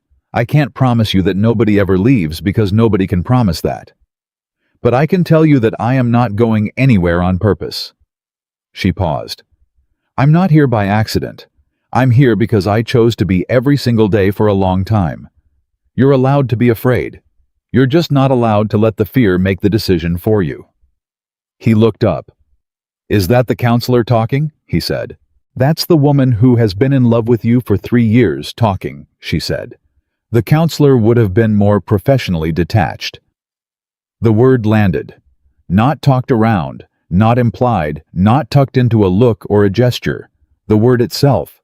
Direct and specific, and sitting right there on the kitchen table between them. In love. He didn't move. "I know," she said before he could respond. "I know it's a lot. You don't have to. I'm not asking you to match it right now. I'm just done keeping it in a category where I can pretend it's smaller than it is." He said, "Claire." She said, "I know." "Stop saying you know before I say it," he said. She stopped. He looked at her across the kitchen table. The red pen. The consultation notes. The reading glasses she'd pushed up on her head. The specific ordinary details of her, the woman who had been standing beside him for years, while he looked slightly to the left. "I'm getting there," he said. "I need you to know that. I'm not making you wait for something that isn't coming. I'm getting there." "How close?" she said. And despite everything, there was something almost amused in the way she said it. Not mocking, just hers. "Close enough," he said, "that sitting in a chair in your school lobby for 6 minutes felt like 6 hours. She looked at him. Then she picked up her pen. "Good," she said. And the way she said it, quiet, warm, completely certain, was the most confident thing he had heard in a very long time. He went back to the workshop sketches. She went back to her consultations. Lily came in from the living room to ask if Titan could technically qualify as a planet if it were somewhere else, and Claire said yes without looking up, and Ethan said probably, but it depended on the classification system, and Lily processed this and went back to the living room apparently satisfied. The house was quiet. The house was full. Both things were true at the same time, and Ethan was learning slowly, but with increasing certainty, to stop treating those two things as opposites. Then 4 days before Christmas, everything went sideways. It was not dramatic at first. It didn't announce itself as a crisis. It arrived the way most crises do, as something small, something manageable, something that turned out to be neither. Lily came home from school on the Monday before the holiday break, in a mood that was different from her usual moods. Not sad exactly, not upset in any identifiable way, just tight, contained. The particular containment of a child who is carrying something they haven't decided how to put down yet. She did her homework. She ate dinner. She was quiet in the way that Ethan had learned over 8 years to distinguish from regular quiet. It had a different texture, a different quality of attention. Like a room where someone had moved the furniture slightly, and everything looked the same, but nothing quite fit. He noticed. He didn't push. He'd learned that Lily was a person who needed to arrive at her own words in her own time, and that pressing her early usually resulted in walls going up rather than doors opening. He noticed that Claire noticed too. He saw her watching Lily across the dinner table with the quiet attention of someone filing things away. After dinner, Lily asked to be excused and went upstairs. Ethan and Claire looked at each other. "What happened?" he said. "I don't know yet," she said. But something did. He went up after her. He knocked on Lily's door, had always knocked, even when she was 4, and he was terrified of what he'd find behind a closed door, and knocking was a way of giving the fear a small ceremony before he opened it. "Yeah," she said. He went in.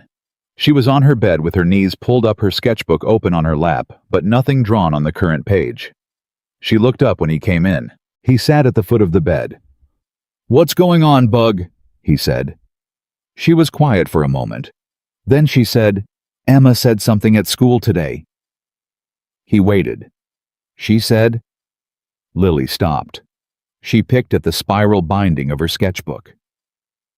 "She said that Claire is only living with us because she doesn't have anywhere else to go, and that when she gets a new apartment, she'll leave." She looked up. "Is that true?" He felt the question go through him like a blade, not because of what Emma had said. Emma was 9, passing on something she'd overheard, misunderstanding it in the way children misunderstand adult information that comes to them in fragments. That wasn't the blade. The blade was the look on Lily's face. Because what Lily was actually asking underneath the words, underneath Emma's playground version of adult information was, "Is Claire going to leave us?" And Ethan understood, sitting at the foot of his daughter's bed, that this was the question his daughter had been carrying all evening. That she had been sitting with the specific terror of someone who had already lost one person who was supposed to stay, and was trying to calibrate how much she was allowed to need the one who was here now. He did not answer immediately. He said, "Where did Emma hear that?" "I don't know," Lily said. "Her mom, maybe? I don't know." He nodded slowly. "Dad?" Lily said. Her voice was smaller than usual. "Is she?" He said, "Claire's not going anywhere." Lily looked at him. "She's not going anywhere," he said again, more certain this time. "She's here because she wants to be, not because she doesn't have options. She has options. She chose this." "You know that for sure," Lily said. "I know that for sure," he said. Lily looked at him for a long moment, with that particular appraising attention that had always made him slightly nervous because it saw more than he was prepared for. "Do you like her?" she said. "Like actually like her?" He looked at his daughter. He thought about what it meant to answer this honestly to an 8-year-old who had already survived one kind of loss and was not equipped for another. He thought about what it meant to lie. He said yes. Lily blinked. Like her," she said. "Yeah," he said. She stared at him. "Like a girlfriend," she said. "I don't know what we're calling it yet," he said. "But yeah, I like her. She matters to me. She matters a lot." Lily was quiet for a moment. Then she said in an entirely different voice, lighter, faster, the voice of someone who has been carrying something heavy and has just been told they can put it down. "Dad, I knew that like 3 months ago." He stared at her. "Emma's wrong," she said. "She's not leaving." And then she opened her sketchbook and started drawing, and the conversation was apparently over because Lily operated on the principle that once a problem was solved, there was no reason to keep discussing it. He sat there for another few seconds. Then he said, "You're 8. "I know," she said without looking up. "How did you know 3 months ago?" She looked up then with the expression she used when he said something that was in her professional assessment slightly beneath his intelligence level. "Because of how you look at her dad." He had nothing to say to that. He went downstairs. Claire was in the kitchen, her back to him, doing the dishes from dinner. He stood in the doorway. "She's okay," he said. Claire turned. "She was worried you were leaving," he said. "A kid at school said something about the apartment situation." Claire set the dish down. "I told her you weren't going anywhere," he said. "What did she say?" Claire's voice was careful. "She said she knew," he said. "And then she told me she figured out 3 months ago that I liked you." Claire stared at him. "She's 8, he said. "She's perceptive," Claire said. "She gets that from somewhere that isn't me," he said. Claire turned back to the sink. He could see from the angle of her head that she was trying to manage her expression, trying to keep the thing she was feeling from taking up too much space in the room. He crossed the kitchen. He stood beside her at the sink. He said, "She asked me if I like you." Claire was very still. "I told her yes," he said. She turned to look at him. He held her gaze. "She asked if it was like, he said. "I told her I didn't know what we were calling it yet." He paused. "That was for her benefit, because she's 8 and she doesn't need all of it at once." He reached out and took the dish from her hand and set it on the counter. "But I know what I'm calling it." She looked at him, and for the first time since Sunday in the kitchen, since the box upstairs, since the workshop, drawing with 2 stools, since every conversation they had circled around without fully landing, he did not look slightly to the left. He looked directly at her. "I'm calling it exactly what it is," he said. And the expression on Claire's face in that moment, not surprised, not triumphant, not performed, was the expression of someone who has been standing in the rain for a very long time and has just stepped through a door. Just that. Just in from the rain. He kissed her that night. Not planned. Not staged. Not after a speech or a moment that had been building toward it cinematically.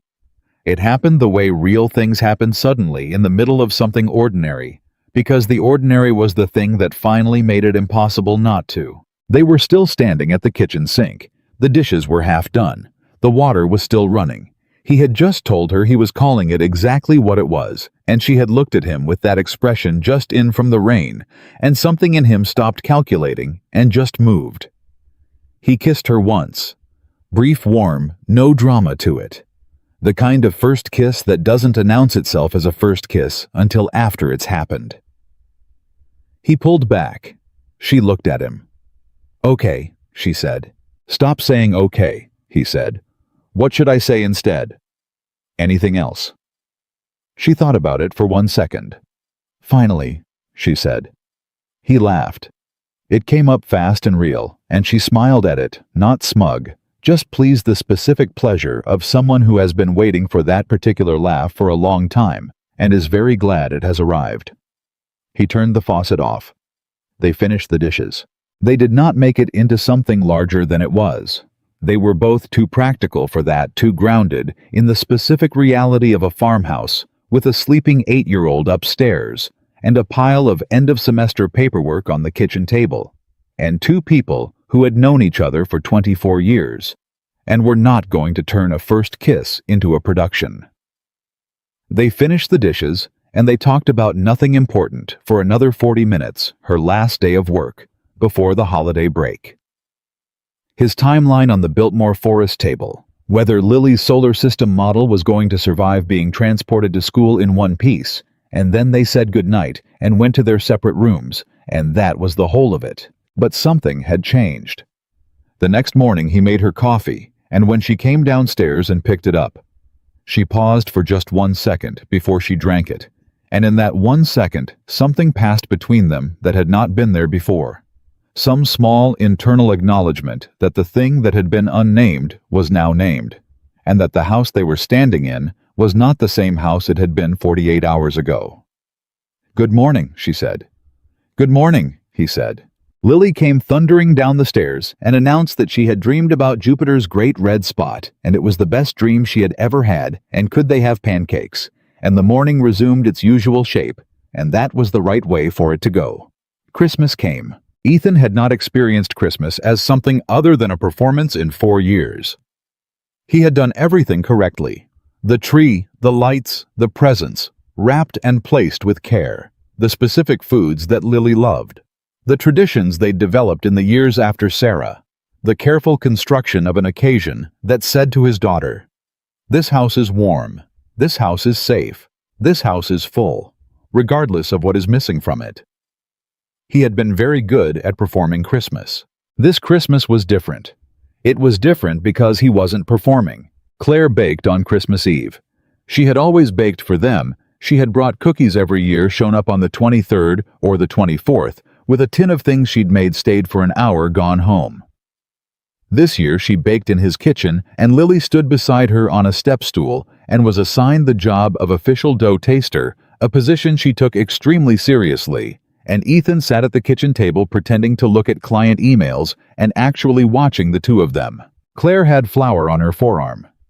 She was explaining something about butter temperature to Lily, with the patience of someone who enjoys both the process and the company. Lily was listening with the intense focus she gave to things she had decided were worth learning. The radio was playing. The kitchen smelled like brown butter and sugar. He put his phone face down on the table. He just watched. He thought about the box in the closet upstairs, the notes she'd written, the dental appointment reminders, the sandwiches left in his truck. 3 years of small, careful attentions that he had accepted without examining what they cost her to give, without understanding that she was building something one small act at a time, the way you build anything that lasts incrementally, patiently, without guarantee of return. He had taken those things. He had taken them and filed them under friendship and moved on. She had given them anyway. He got up from the table. He crossed to the counter. He stood behind her and said quietly enough that it was only for her, "Thank you." She turned her head slightly. Not all the way Lily was right there, but enough to look at him from the corner of her eye. "For what?" she said. "All of it," he said. "All the years of it." She was quiet for a second. "Stir that," she said, and handed him a spoon, and turned back to the dough, and he stood beside her and stirred, and Lily looked up and said, "Dad, you're doing it wrong. You have to go counterclockwise." And he went counterclockwise, and that was Christmas Eve. Christmas morning, Lily woke up at 5:47. Ethan knew this because she appeared in his doorway at 5:48, with her hair in its standard morning configuration and the expression of a person who had been awake for at least 20 minutes before making her move. "Is it morning?" she said. "It is deeply not morning," he said. "The tree is on," she said. "The tree is on a timer. But the presents are there. They have been there since 10 o'clock last night." "Dad," she said. This word, delivered in Lily's particular tone, was a complete argument. He got up.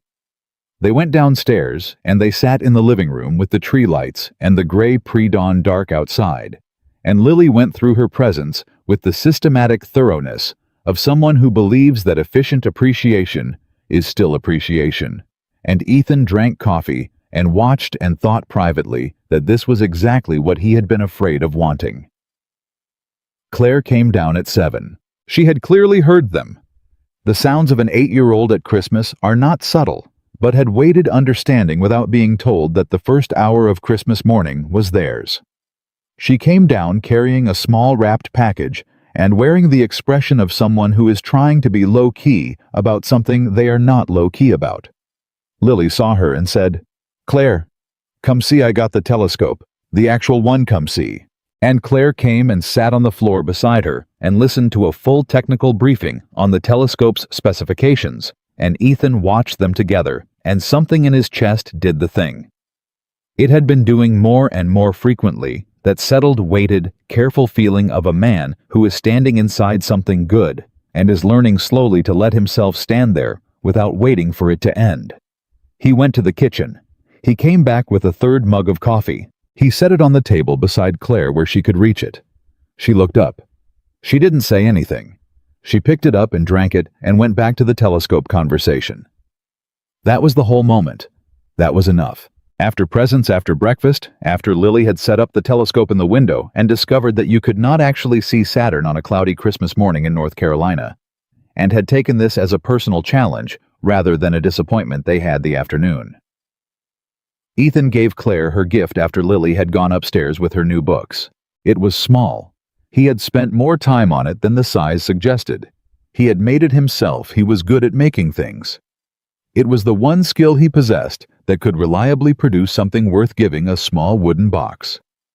Cherry wood joined at the corners with a dovetail he'd cut by hand. On the lid, he had carved the simple outline of a house, and inside it, 2 adults and a child. He handed it to her without ceremony. She opened it. She looked at it for a long time without speaking. "For the notes," he said. "The ones from the box in your closet. I thought they should have somewhere better to live." She looked up. Her eyes were bright. She was not going to cry in front of him. That was Claire always holding the structural integrity of a moment, even when she was feeling the full weight of it, but it was close. "Ethan," she said. "It's just a box," he said. "It's not just a box," she said. "I know," he said, "but if I say that, I'll embarrass myself." She laughed. It broke the moment into something more manageable. She held the box in both hands and looked at the house carved on the lid, and she said, "This is the best thing anyone has ever given me." "Don't set a bar that low," he said. "Don't undersell your work," she said. He looked at her. "Thank you," she said quietly, "for seeing it." That was Christmas. New Year's came and went without much ceremony. Lily stayed up until 9:30, announced that she had technically made it to midnight because midnight was a social construct and 9:30 was close enough, and went to bed. Ethan and Claire sat in the living room with the last of a bottle of wine and the television on a channel they weren't really watching, and talked the way they had always talked, easily, without effort, the way water runs downhill. At some point he took her hand. He didn't announce it. He just reached over and took it.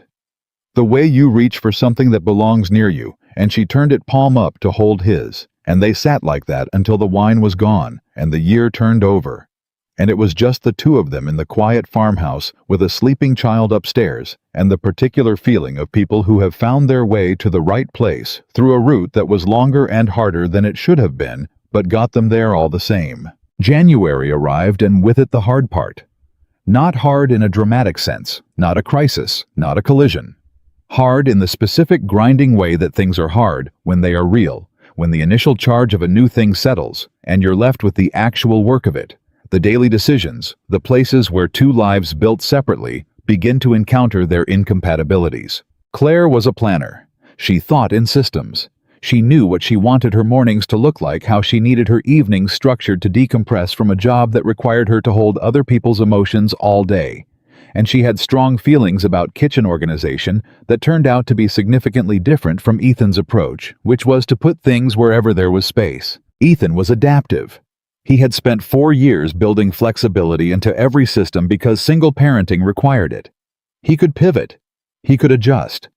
What he was not good at was telling people what he needed before the need became a problem. He had developed in the years of surviving alone a habit of absorbing difficulty quietly and not reporting it until it had become considerably larger than it needed to be. This produced their first real argument on a Thursday in the second week of January. It was not about anything important. It was about a scheduling conflict. He had told a client he could do a delivery on a Saturday that turned out to be the same Saturday Claire had arranged for them to take Lily to the Children's Science Museum in Charlotte, an arrangement he had been told about and had simply not entered into his mental calendar because his mental calendar operated on a system that Claire was about to discover was significantly more informal than she had assumed. She found out on the Wednesday before when she mentioned it at dinner, and he looked at her with the expression of a man who is doing rapid internal arithmetic. She put her fork down. You forgot, she said. I didn't forget, he said. Ethan. The client called on Tuesday, and I said yes, and I didn't. You didn't check, she said. He did not argue with that because it was accurate. You didn't check, she said again, not loudly, but with a precision that was worse than loudness. Because when you make a decision that affects the three of us, you still think of it as just affecting you. He looked at her. I've been here for 2 months, she said. I gave up my apartment. Lily is counting on this Saturday. And you scheduled the delivery without checking whether we had something on the calendar because you're not used to there being a we. The word landed. He sat with it. Lily, who had been following this exchange with the expression of someone watching a tennis match and calculating angles, quietly picked up her plate and said she was going to eat in the living room. They let her go. In the silence after she left, Ethan said, "You're right." Claire looked at him. "You're right," he said again. "I didn't check. I've been making solo decisions for 4 years, and it didn't occur to me in the moment. That's not an excuse. He stopped. I'm going to be bad at this sometimes. I don't have a good system for thinking in terms of us yet. I'm learning it, but it's not built in.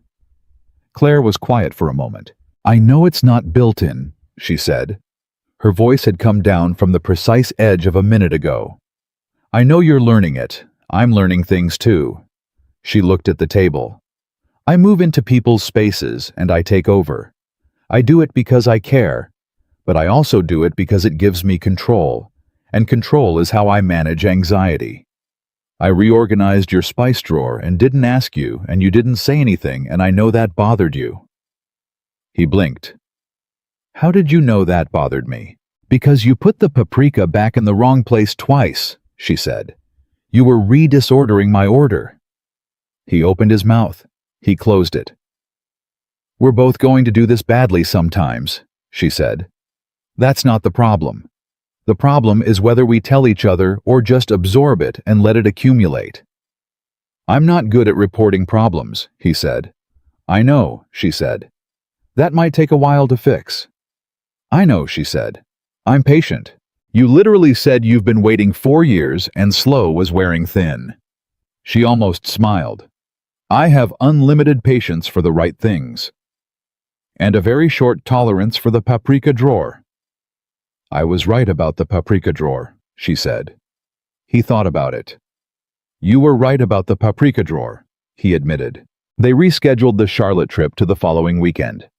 He called the client and renegotiated the delivery to Friday afternoon, which cost him extra in labor, but was the right call, and he made it without being asked, because he had already started learning slowly, but with gathering speed, that this was how it worked now. The Charlotte trip happened on a gray Saturday in late January. 3 of them in his truck driving 2 hours each way, Lily in the back seat with her library book and her intermittent scientific commentary, Ethan driving Claire in the passenger seat with her coffee and her particular talent for companionable silence. 3 hours into the museum, Lily found an interactive exhibit about orbital mechanics and got into a detailed discussion with a museum educator that lasted 40 minutes. Ethan and Claire found a bench nearby and sat. He said, I should have checked the calendar. You already apologized, she said. I know. I want you to know it wasn't because I wasn't thinking about you. I was thinking about you. I was thinking about too many other things at the same time, and you got sorted into the background, and I don't want you in the background. She turned to look at him. Don't put me in the background, she said. Simple, direct, not a threat. A request. I won't, he said. I'm going to mess it up sometimes, and I'll need you to tell me, but I won't do it on purpose. I know you won't, she said. Good. Ethan. Yeah. You're doing really well, she said. For someone who was looking slightly to the left 6 weeks ago, you're doing really well. He felt it in his chest, that thing she could do with a simple sentence, the way she calibrated exactly what he needed to hear, and delivered it without over-engineering it. Don't make me feel too good about myself, he said. I'll get lazy. She laughed. Across the exhibit, Lily was explaining something to the museum educator with such authority that the educator appeared to be taking notes. Ethan watched his daughter hold court and felt a warmth in his chest that had two sources now instead of one. Then February arrived, and with it, a complication he had not prepared for. Her name was Diane, and she was Ethan's neighbor from 3 houses down. A woman in her early 60s, friendly in the way of long-established neighborhood residents, someone he'd waved to across driveways for 8 years, and occasionally helped with things that required a ladder. Diane had a talent for knowing things about everyone in a 3-block radius that she attributed to being a good neighbor, and that everyone else attributed to being very good at picking up on signals. She stopped him on the driveway on a Tuesday morning when Claire had just pulled out to go to work. "That's Claire Morgan, isn't it?" she said. "The school counselor. She's been here a while." "She lives here," he said. Diane processed this. "With you," she said. "With us," he said. "Her and Lily and me." Diane nodded slowly with the expression of someone receiving a news item that confirms an existing hypothesis. "I thought so," she said. "I saw the two of you on the porch at Christmas. You know my late husband and we were friends first, too." He looked at her. 22 years of marriage, she said. Started the same way. She smiled. People who become each other's lives by accident are the ones who stick. She went back to her house. He stood in the driveway. 22 years. He had been doing the math differently lately. Not the math of what had been lost, which was the math he'd been running for 4 years, but a different kind. The math of what could still be ahead. He was 36. If he lived to his mid-80s, and the Walker men usually did, it was the women who weren't so lucky, and that was a thought he shut firmly in a drawer. He had 50 more years of mornings. 50 more years of coffee and school pickups and workshop sawdust and people to share a house with. He had been treating his life like a sentence being completed, rather than a story still being written. He went back inside, and he called Claire. She picked up on the second ring. "Did you forget something?" "No," he said. He stopped. "Ethan, what's wrong?" "Nothing." He said, "Nothing's wrong. I just wanted to tell you something, and I didn't want to wait until tonight." A beat. "Okay, tell me."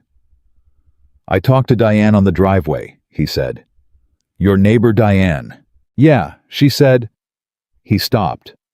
"She said that people who become each other's lives by accident are the ones who stick."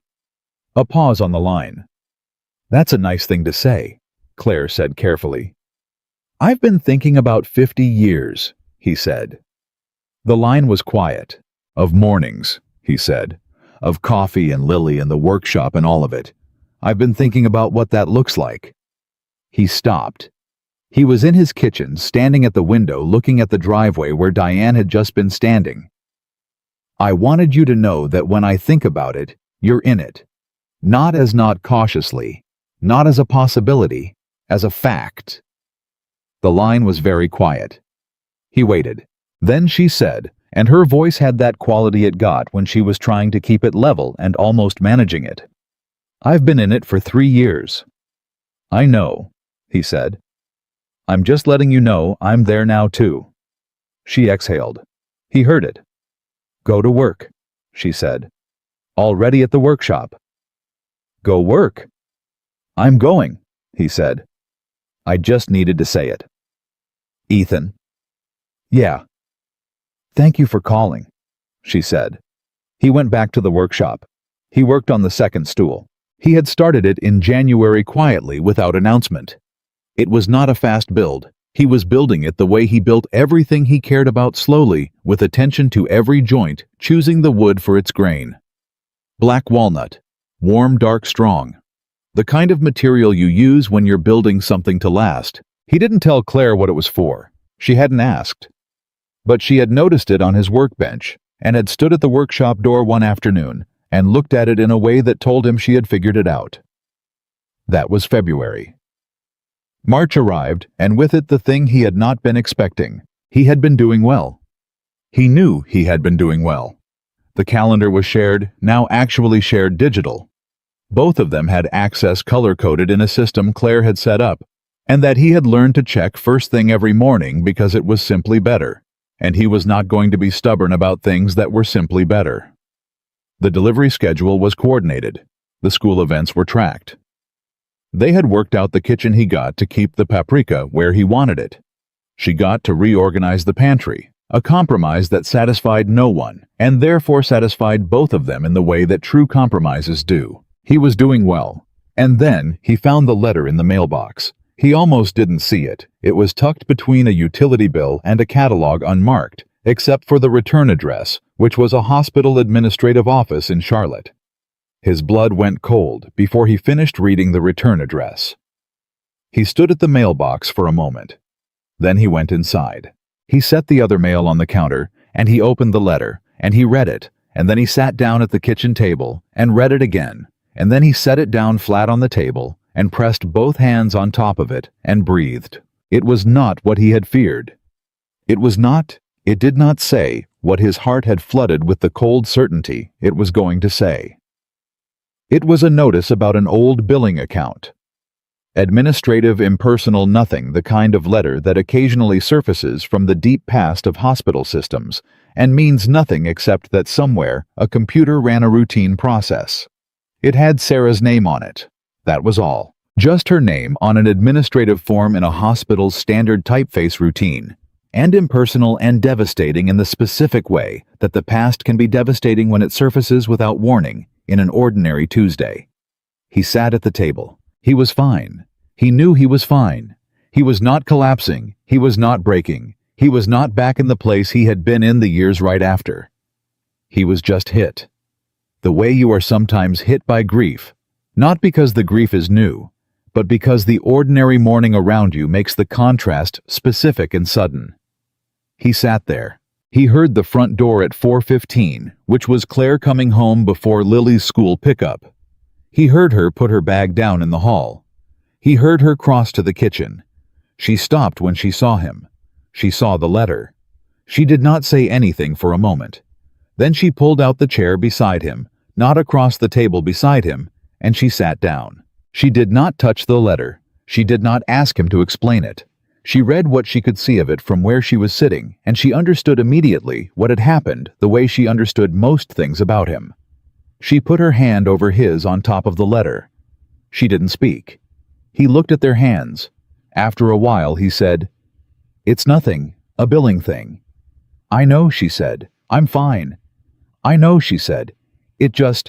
"I know," she said for a third time. He turned his hand over under hers and held it. They sat there. He thought about the box in the closet upstairs with the photos from Lily's birthdays and the notes and the workshop drawing.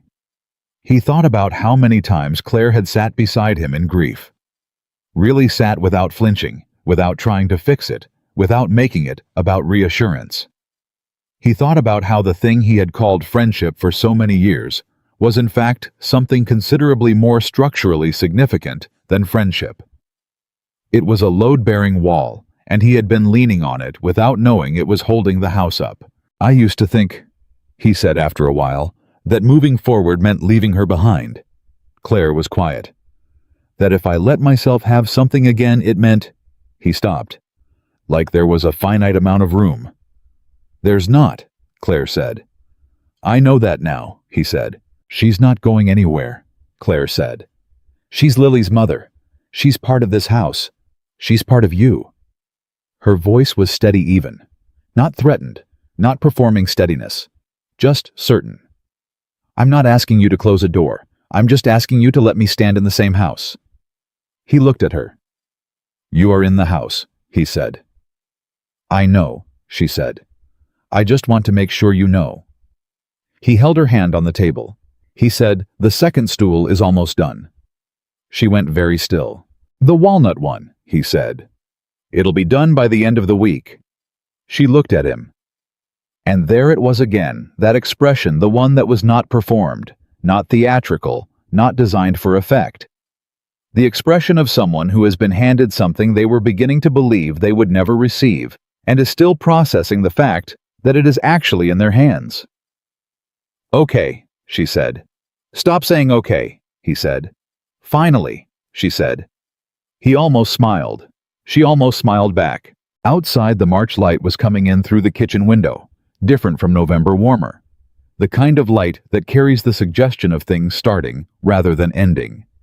He sat at his kitchen table with Claire's hand in his, and the letter under their hands, and Sarah's name on it, and the walnut stool almost done in the workshop, and 50 more years of mornings still ahead of him. He was not performing fine. He was against all his planning actually fine.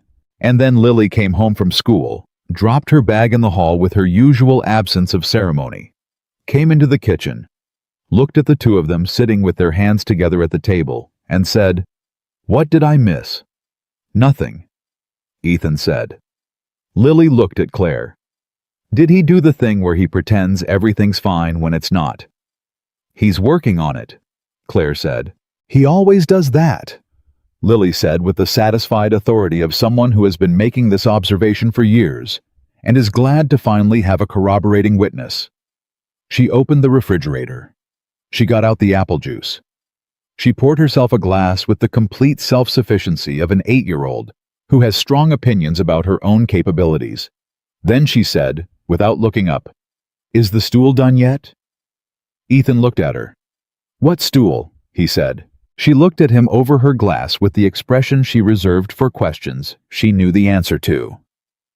"Dad," she said, "I go in your workshop all the time." He stared at her. "Is it done?" she said. He looked at Claire. Claire looked at her apple juice. "End of the week," he said. Lily nodded, as if this confirmed a schedule she had already been tracking. "Good," she said. And she took her glass and went to the living room and turned on the television, and the kitchen returned to its usual afternoon sounds, and Ethan sat there understanding that his daughter, his 8-year-old daughter, had known about the stool and had apparently been waiting for him to finish it with the patient confidence of someone who never doubted that he would. That evening, after dinner, after Lily was in bed, he went out to the workshop. He worked on the stool for 2 hours. He was very close now. The legs were set, the seat fitted the finish, just needed one more coat, and it would be done. He worked slowly, deliberately, the way he always worked when he was building something he cared about, with the full attention that the piece deserved. At some point, he looked at the workbench, at the 2 stools. His the old one, worn and familiar, the one he'd sat on for 6 years. And the new one, walnut, darker, shaped a little differently because they were different people, and it was right that the stools should be slightly different. 2 stools. He had built it from a drawing in a box that a woman had hidden in a closet because she was afraid to want too much. He had built it because she was right to want it. He set the sandpaper down. He went back inside. Claire was reading in the living room. She looked up when he came in. "Done," she said. "Tomorrow," he said. "One more coat."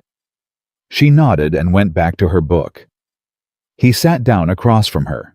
He watched her read for a moment. Then he said, "I need to ask you something." She put the book down. He looked at her steadily. 3 months, he said. That was the deal. She tilted her head slightly. "What about it?" "It's been almost 4, he said. She went very still. "I said I needed to think," he said. "I've thought." He leaned forward. "I said I needed to go slow. I've gone slow." He held her gaze. "I built the stool. I learned the calendar. I put you in the right category." He stopped. "I know what I'm doing here, Claire. I'm not guessing anymore. I'm not feeling my way in the dark." He stopped again. "I have something I want to ask you, but I want to do it right. Not tonight. Not on a Wednesday in the living room, with me smelling like wood stain." Her lips parted. "I just want you to know it's coming," he said, "so you're not surprised. Because you told me once that you were done not saying the thing, and I think I owe you the same." The silence was very complete. Then Claire said in a voice that was barely above a whisper, "Ethan Walker." "Yeah," he said. "If you wait too long." "I won't," he said. "I swear to you." "I won't," he said again. She looked at him. "Okay," she said. He looked at her. "I mean it," she said. "I know," he said. And then they were both almost smiling, and the living room was warm, and the house was quiet in the way it was quiet when it was full, and Ethan understood that what he had once thought was the end of his story was in fact just the place where the real one had been waiting to begin. The stool was finished on a Thursday. Ethan put the last coat on in the morning, set it beside the old one at the workbench, and stood back and looked at them the way he always looked at finished work, critically. Honestly, without the softening effect of sentiment. He was looking for what was wrong. He always looked for what was wrong first, because that was how you knew something was actually good when you searched for the flaw and couldn't find one. He couldn't find one. The walnut was warm and dark beside the worn pale oak of the old stool, and they were different in the way things are different when they come from different lives, but have been built for the same purpose. He had shaped the seat slightly differently, wider fitted for someone whose proportions were not his, whose way of sitting in a space was not his, and that specificity was the thing he was most proud of. He had not built a copy of his own stool. He had built hers. He went inside, and he washed the stain from his hands, and he stood at the kitchen sink, and he looked out the window at nothing in particular, and he thought tonight. Not a restaurant, not a ceremony. He had thought about the restaurant and dismissed it immediately because Claire was not a restaurant person. She was a kitchen table person, a living room floor person, a porch in the cold with coffee person, and anything that required a reservation and a dress code would feel to her like a performance. And what he was about to do was not a performance. It was the most unperformed thing he had ever done. He had the ring. He had gotten it 3 weeks ago quietly on a Tuesday when Claire was at a parent conference that ran until 6 and Lily was at Maya's. He had driven to a jewelry shop in downtown Asheville run by a woman named Patricia, who had been making custom pieces for 40 years and who listened to what he described simple, specific something that looked like it had always existed and not like it was trying too hard and had shown him exactly one ring and said, "That's it." It was a thin gold band with a single pale sapphire, the kind of blue that was almost gray, almost the color of a winter morning. He had known immediately that it was right the same way you know immediately when a joint is cut correctly, when a piece of wood has the grain you were looking for. He had known before he finished looking at it. It had been in the top drawer of his dresser for 3 weeks. He had not told anyone, not Rachel, not Diane from 3 houses down, not Lily, though he was increasingly convinced that Lily already knew everything and was simply waiting with characteristic patience for the adults to catch up. He picked up his phone. He called Claire. She answered on the second ring. "What's wrong?" "Nothing's wrong," he said. "You never call in the middle of a workday unless something's wrong." "The stool is done," he said. A pause.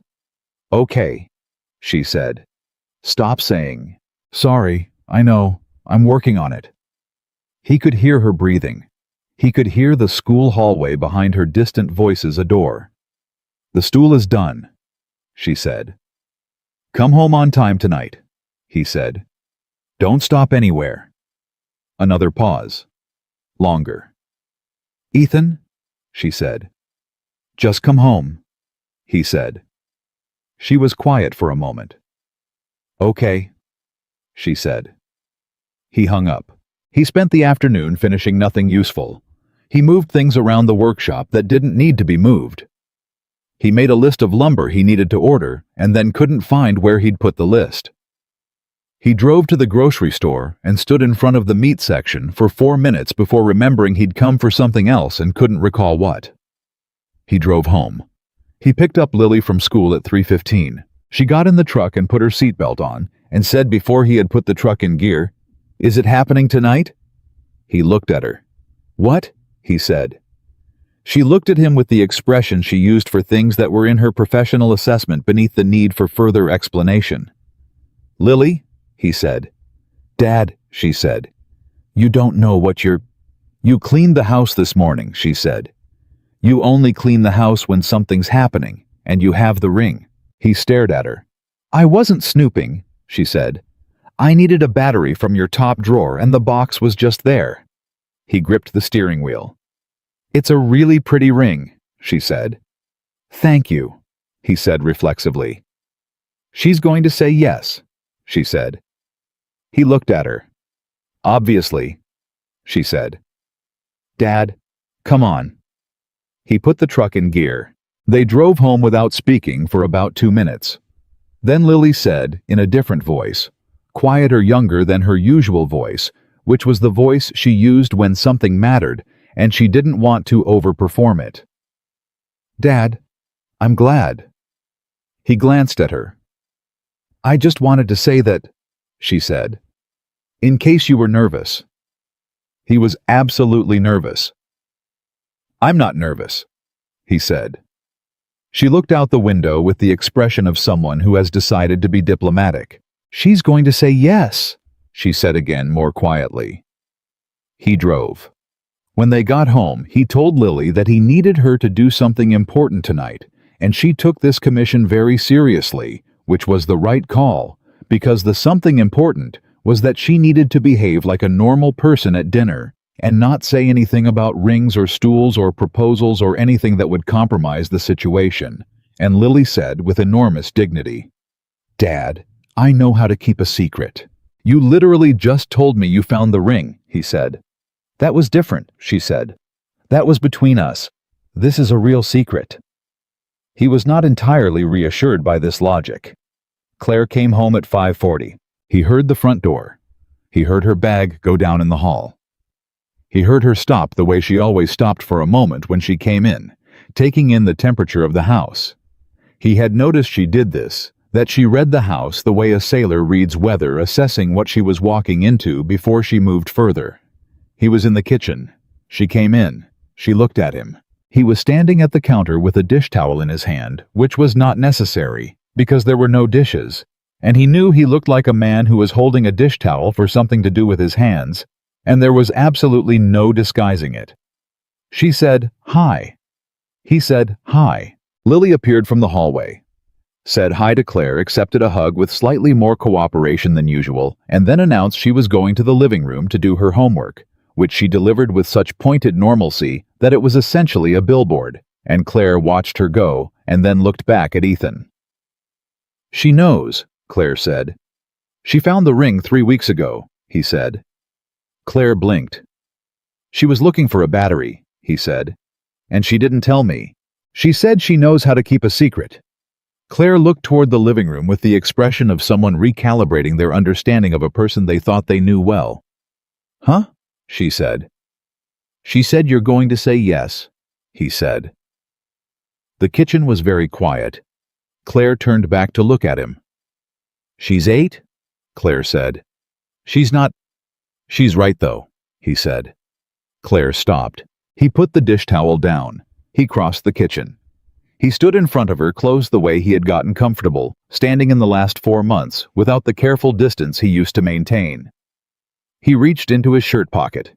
He had moved the ring from the dresser drawer to his shirt pocket at approximately 2:30 that afternoon, which was when he had accepted that he was not going to wait until after dinner the way he had planned. He had never been good at waiting for things he was certain about. He held the ring between his fingers. He looked at her.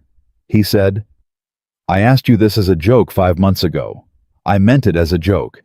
I want you to know that I understand now what it costs a person to not laugh, what it costs to stand up and reach for someone's hand when you've been holding something in for 3 years, and you're terrified, and you don't know if the floor is going to hold when you take the step."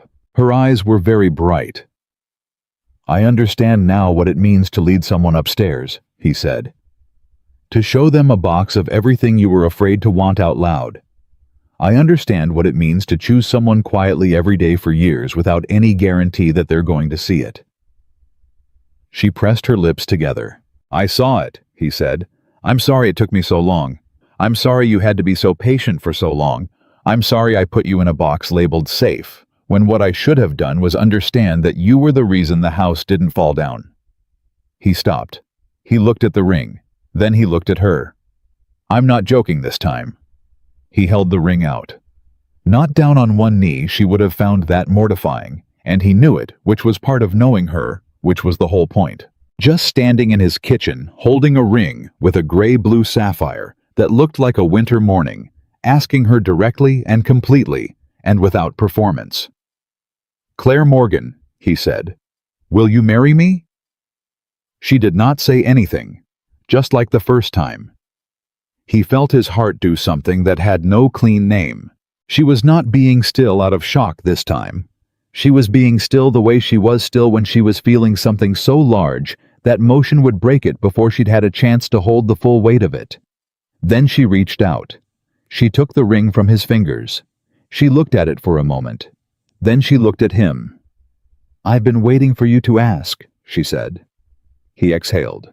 She put the ring on her own finger, practical, unhesitating, completely herself, and she looked at it for exactly 2 seconds. And then she looked at him, and he closed the distance between them and kissed her in his kitchen on a Thursday evening in March. Properly. This time, not brief, not careful, not a first kiss, held back by the awareness of everything surrounding it, but a real one, a full one, the kind that has the weight of 5 months and 4 years and 24 years behind it. From the hallway, they heard a sound that was Lily attempting to be quiet and not entirely succeeding. They separated. Claire looked toward the hallway. "Lily Walker," Ethan said at a normal volume. Silence. "You can come in," he said. She appeared in the doorway. She looked at Claire's hand. She looked at her father.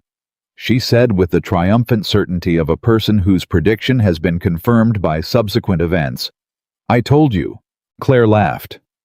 It came up from somewhere deep and real, and she put her hand over her mouth, and Ethan watched his daughter's face go from triumphant to uncertain in the space of 1 second, the way children's faces do when laughter from an adult is ambiguous. "Does that mean yes?" Lily said. "That means yes," Ethan said. Lily processed this for a moment. Then she crossed the kitchen, and she walked directly to Claire, and she put both arms around her waist, and she pressed her face into Claire's side, and she did not say anything. Claire wrapped one arm around Lily's shoulders. With her other hand she found Ethan's. The 3 of them stood in the kitchen. Nobody said anything for a while. Ethan looked at his daughter's arms around the woman who was going to marry him, and he felt something move through him that was not joy exactly, or not only joy. It was something larger and more complicated than a single clean emotion. It was the specific feeling of a man who has survived the thing he was most afraid of, and come out the other side into a life that has more room in it than he thought the future was allowed to have. Then Lily said into Claire's side, her voice slightly muffled, "Can we have pancakes?" Claire said, "We can absolutely have pancakes." "With the blueberries. Is there any other kind?" Lily released her and stepped back and looked between them with the satisfied expression of someone who has witnessed events proceed in exactly the manner she anticipated and is prepared to allow the adults to take credit for it. "I'm going to get the blueberries," she announced and went to the refrigerator with complete purpose. Ethan looked at Claire. She was still smiling. She looked at the ring on her finger, and then she looked at him. And what was in her expression in that moment? Not the ring, not the proposal, not the grand gesture of any of it, but just him, just his face, the ordinary face of the man she had chosen quietly for years before he knew to choose her back. That look was the thing he would carry, not the dramatic moments, not the staircase in November or the box in the closet or any of it. This, the kitchen, the blueberries, his daughter narrating her search of the refrigerator with the confident authority of a natural-born expedition leader. Claire with flowers she hadn't gotten yet, and a ring she had put on her own hand, and an expression that had no performance in it at all. This was the thing. Rachel called that night. He didn't know how she knew he hadn't told her, and Lily had theoretically been under orders, but the phone rang at 8:45, and it was Rachel, and she said before he said anything, "Well," he said. She said yes. Rachel made a sound on the phone that was not a word. It was the kind of sound that comes up when something you have been quietly hoping for a very long time finally lands. "Ethan," she said. "I know," he said. "Sarah would be." "I know," he said. "I just want to say it." "I know, Rach." She was quiet for a moment. Then she said, and her voice was steady, the way it got when she was being deliberate. "She used to say that you were the kind of person who needed someone patient. Someone who understood that you weren't actually closed off, you were just slow to open. Like a really good cabinet," she said. "Takes time to get the joint right." He sat with that for a moment. "A cabinet," he said. Her words. She compared me to a cabinet. "A really good one," Rachel said. He almost laughed. It came out slightly broken the way laughs do when they're carrying more than amusement.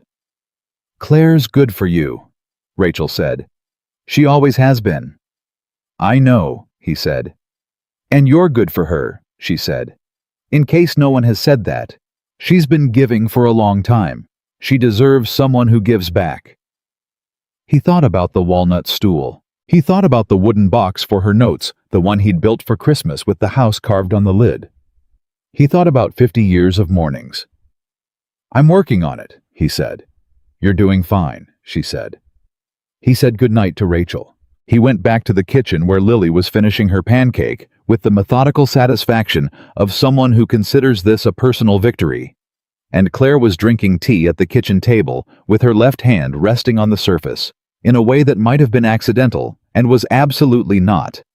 And the ring caught the kitchen light in a small, quiet way that had nothing theatrical about it. He sat down. He looked at his family. He used that word deliberately inside his own head for the first time. Not as a concept he was approaching or a future he was negotiating, as a fact of the present tense.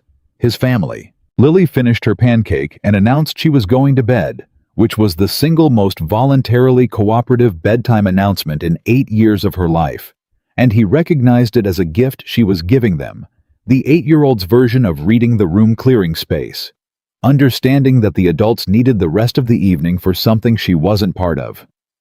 He walked her upstairs. He stood in her doorway. "Hey," he said. She looked up from her pillow. "Thank you," he said. "For tonight. For keeping the secret. For—" He stopped. "For knowing before I did."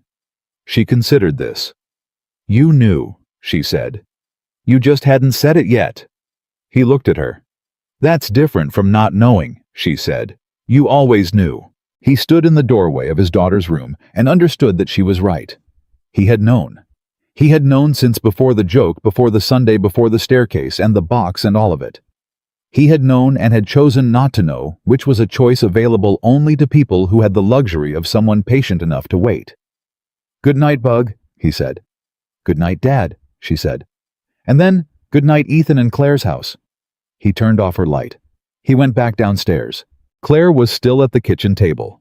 She had her tea and her left hand on the table, and she was not reading, not looking at her phone, just sitting in the quiet of the house the way she did sometimes, fully present, not filling the silence, comfortable inside it. He sat across from her. She looked at him. "Are you okay?" she said. "Yeah," he said.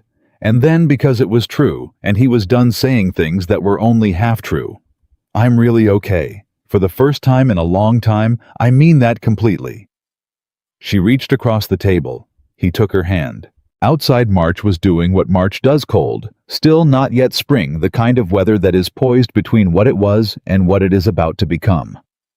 He could hear the back window in its frame, that familiar rattle, the sound he had learned to live with, the sound that had kept him company through 4 years of empty evenings. It didn't sound empty tonight. "I want to ask you something," he said.